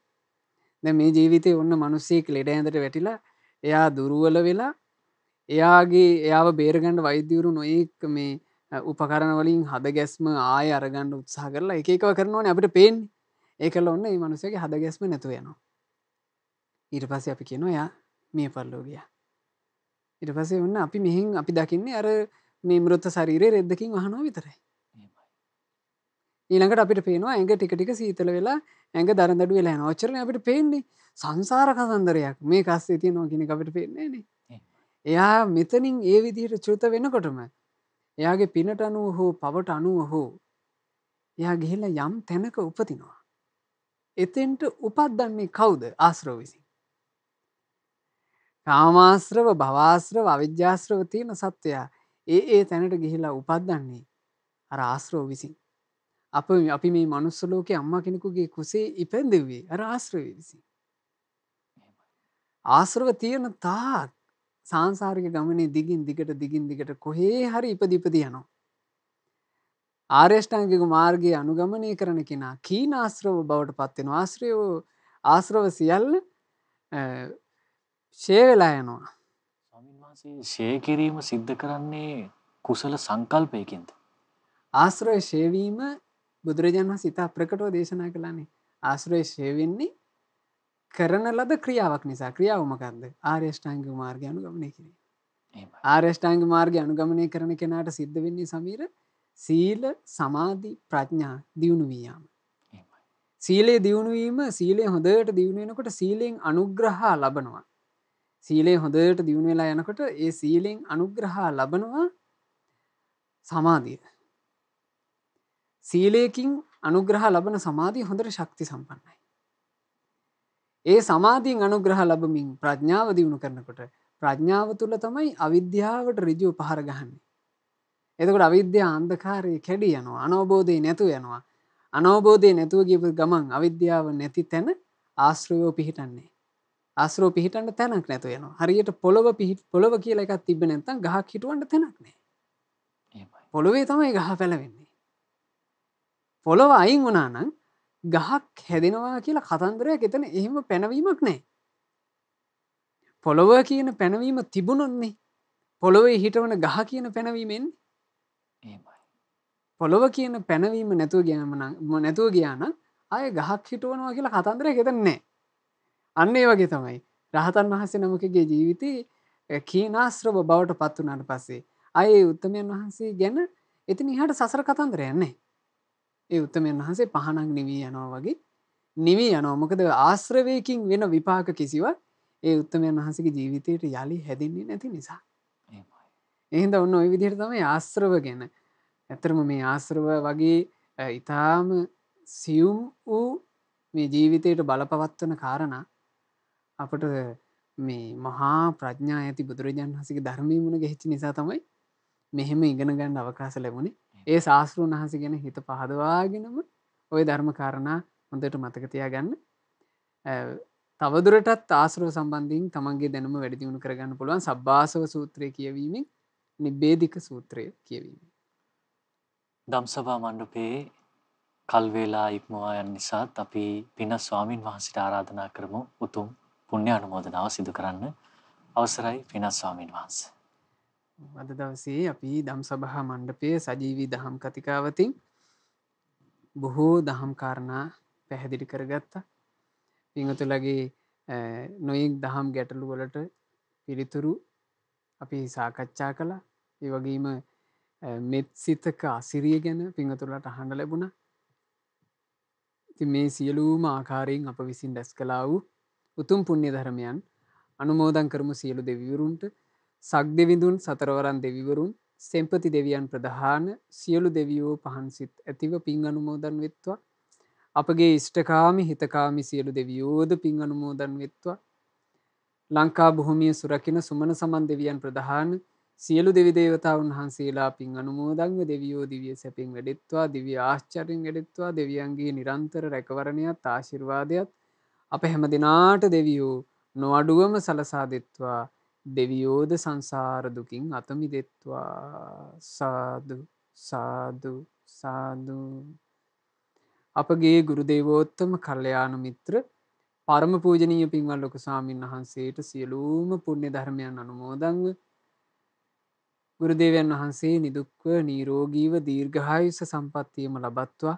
මේ ගෞතම බුදු සසුන තුලම උතුම් වූ චතුරාර්ය සත්‍ය ධර්මය පරිපූර්ණ වශයෙන්ම අවබෝධ කරගන්නට වාසනාව ලැබෙත්වා. සාදු සාදු සාදු. රැස්කලා වූ සියලුම පුණ්‍ය ධර්මයන් අද දවසේ ධම්සභා මණ්ඩපය සජීවී සදහම් කතිකාවත වෙනුවෙන් විකාශන දායකත්වයෙන් දරනු ලැබූ ඒ පින්වතුන්ලා බලාපොරොත්තු වෙන ආකාරයෙන්ම තමන්ගේ නමින් මිය පරලෝ යන්ට යෙදුනා වූ 2021 අගෝස්තු මාසයේ 28 වන දින මිය පරලෝ යන්ට යෙදුණු පින්වත් කේ.ඩී. සුමනසේකර මහත්මයාට මේ සියලුම පුණ්‍ය ධර්මයෝ අනුමෝදන් වෙත්වා. අනුමෝදන් වෙත්වා. අනුමෝදන් වෙත්වා. තමන්ගේ නමින් මිය ගියා වූ සියලු ඥාතීන්ට සියලු හිත මිත්‍රාදීන්ට පින් අනුමෝදන්ව ඥාතීන්ගේ පරලෝ ජීවිත සැපයෙන් සැපයටම පත්වෙත්වා. අපගේ ඥාතීන්ට මේ දුක් සහිත වූ සංසාර ගමනින් ඊතා ඉක්මනින්ම නිදහස් වෙන්න වාසනාව ලැබෙත්වා කියන ප්‍රාර්ථනාවෙන් පින් අනුමෝදනා සිදු කරන්න. රැස් කරගන්ට යෙදුණු උදාරතර පුණ්‍ය ධර්මයන් ධාරා සාන්‍යා දියණියට අනුමෝදන් වෙත්වා. ඒ දියණිය නිදුක් වෙත්වා. නිරෝග වෙත්වා. දීර්ඝායුෂ සම්පන්නියම ලබත්වා. බුදුරජාණන් වහන්සේගේ ශ්‍රාවක දියණියක් බවට පත් වී මේ සම්බුද්ධ ශාසනයේ පිහිට පිළිසරණ රැකවරණය ලබා ගන්නට ඒ දියණියට වාසනාව ලැබෙත්වා කියලා අපි ආශිර්වාද කරනවා. සෙත් ප්‍රාර්ථනා කරනවා. අද දවසේ ධර්ම දානය සිදු කරනු ලැබුවේ නුගේගොඩ පැලවත්ත පාරේ පින්වත් මාලනී සුමනසේකර මහත්මිය, පියුමි දියණිය ජිතේන්ද්‍ර බෑණනුවන් සහ ධාරා සාන්‍යා සිඟිති මිනිපිරිය ඇතුළු ඒ පවුලේ සෑම සියලු දෙනා විසින් රැස් කළා වූ සියලුම පුණ්‍ය ධර්මයන් පවුලේ සුජීවත්ව සිටින ආදරණීය දෙමාපියන් හට සියලු පුණ්‍ය ධර්මය අනුමෝදන් වෙත්වා. සියලු ඥාති හිතයිසීන්ට මේ උතුම් පුණ්‍ය ධර්මය අනුමෝදන්ව සියලු දෙනා නිදුක් වෙත්වා, නිරෝග වෙත්වා, දීර්ඝායුෂ සම්පන්නියම ලබත්වා. ධර්ම දානය සිදු කරන පින්වතුන්ලා විශේෂයෙන් බලාපොරොත්තු වෙන පරිදි ධම්මග පුරුදු කර ගැනීමට උපකාර කරන කලන මිතුරු පෙනෙන නොපෙනෙන ලෝකවල සිටින සියලු දෙනාට මේ සියලුම පුණ්‍ය ධර්මයෝ එක ලෙසම අනුමෝදන් වෙත්වා. ධර්ම දානය සිදු කළා වූ සුපින්වත් සෑම සියලු දෙනාට රැස් කළා වූ උදාරතර පුණ්‍ය ධර්මයන්ගේ ආශිර්වාදය, බුද්ධ රත්නයේ ආශිර්වාදය, ධර්ම රත්නයේ ආශිර්වාදය, සංඝ රත්නයේ ආශිර්වාදය, පින් අනුමෝදන් වන දෙවිවරු විශේෂයෙන් ආලවක සෙන්පති දෙවියන් ප්‍රධාන පින් අනුමෝදන් වන සියලු දෙවි දේවතාවුන් වහන්සේලාගේ ආරක්ෂාව ආශිර්වාදය පින්වතුන්ලා හැම දිනාට නොඅඩුවම සැලසෙත්වා. නිදුක් නිරෝග සුවය, දීර්ඝායුෂ සම්පන්නිය සැලසෙත්වා. තමන්ගේ ජීවිතේ කරන කියන රැකී රක්ෂා ආදිය, දූදරු මුණුපුරු මිනිපිරියන්ගේ අධ්‍යාපන කටයුතු ආදිය කිසි කරදරයකින් බාධාවකින් තොරව සුවසේ සිද්ධ කරගන්නට අවකාශ සැලසෙත්වා. ධර්ම දානය සිදු කළා වූ සුපින්වතුන්ලා සියලු දෙනාට, ශ්‍රද්ධා මාසික ධර්ම දාන සමාජික පින්වතුන්ලා හැම දෙනාටත්, ශ්‍රද්ධා කාර්ය මණ්ඩලයේ සියලු දෙනාටත් විශේෂයෙන් අද දවසේ දම්සභා මණ්ඩපයේ මෙහෙවීම් කටයුතු සිද්ධ කරපු අපේ පින්වත් සමීර නිවේදක මහත්මයාට සජීව විකාශයක් විදිහට ඔබ වෙත දම්සභා මණ්ඩපය අරගෙන එද්දී විශාල කැපකිරීමක් සිද්ධ කරන නිෂ්පාදක සියලු දෙනාට මේ සියලුම පුණ්‍ය ධර්මය අනුමෝදන් වෙත්වා. සුපින්වත් සියලු දෙනාට සියලු පුණ්‍ය ධර්මයන්ගේ ආශිර්වාදයෙන්, රත්නත්‍රයේ ආශිර්වාදයෙන්, සියලු දෙවියන්ගේ රැකවරණයෙන් සියලු යහපත, සියලු අභිවෘද්ධි උදා වෙත්වා. ගෞතම සාසනය තුල ධර්මාවබෝධ කරන්ට වාසනාව ලැබෙත්වා. හැම දිනාටම තෙරුවන් සරණයි. නමෝ බුද්ධාය. ධම්සභා මණ්ඩපය සජීවී දහම් කතිකාවතර වැඩම කරමින් අපේ ජීවිතයේ භාග්‍යවතුන් වහන්සේගේ උතුම් වූ ධර්මයෙන් පෝෂණය කරගන්නා විදිය අපට කියලා දුන්නු පින ස්වාමින් වහන්සේට අපි පුණ්‍ය අනුමෝදනා කරමු. පින ස්වාමින් වහන්සේ නිදුක් වේවා, නිරෝගී වේවා, සුවපත් වේවා. සුවසේ උතුම් චතුරාර්ය සත්‍ය ධර්මයන් අවබෝධ කරගනිත්වා. සාදු සාදු සාදු. ධම්සභා මණ්ඩපයේ සජීවී දහම් කතිකාවත වෙනුවෙන් අද දවසේ විකාශන දායකත්වය දරුවේ මිය පරලෝකීය කේ.ඩී. සුමනසේකර ස්වාමි පුරුෂයාට ඒ වගේම පියාණන්ට සීයාට පින් අනුමෝදන් කිරීම පිණිස නුගේගොඩ පැලවත්ත පාර යන ලිපිනේ පදිංචිව සිටින පින්වත් මාලනී සුමනසේකර බිරිඳ ඒ වගේම පියුමි දියණිය ජිතේන්ද්‍ර බෑණනුවන් සහ ධාරා සාන්‍යා සිඟිති මිනිපිරිය යන පින්වත් සියලු දෙනා එකතු වෙලා ඉතින් ඔබටත් පුළුවන් ධම්සභා මණ්ඩපයේ සජීවී දහම් කතිකාවත වෙනුවෙන් විකාශන දායකත්වයේ දරන්න. ඒ වෙනුවෙන් විමසන්න 071 232 88 87 දුරකථන අංකයට ඔබ අප සියලු දෙනාටම භාග්‍යවත් බුදුරජාණන් වහන්සේ සරණ කිය සැබෑම ශ්‍රාවකයන් වන්නට පින්මතු වේවා. ඒ භාග්‍යවත් වූ අරහත් වූ සම්මා සම්බුදුරජාණන් වහන්සේට අපගේ নমස්කාරය වේවා. නමෝ බුද්ධාය.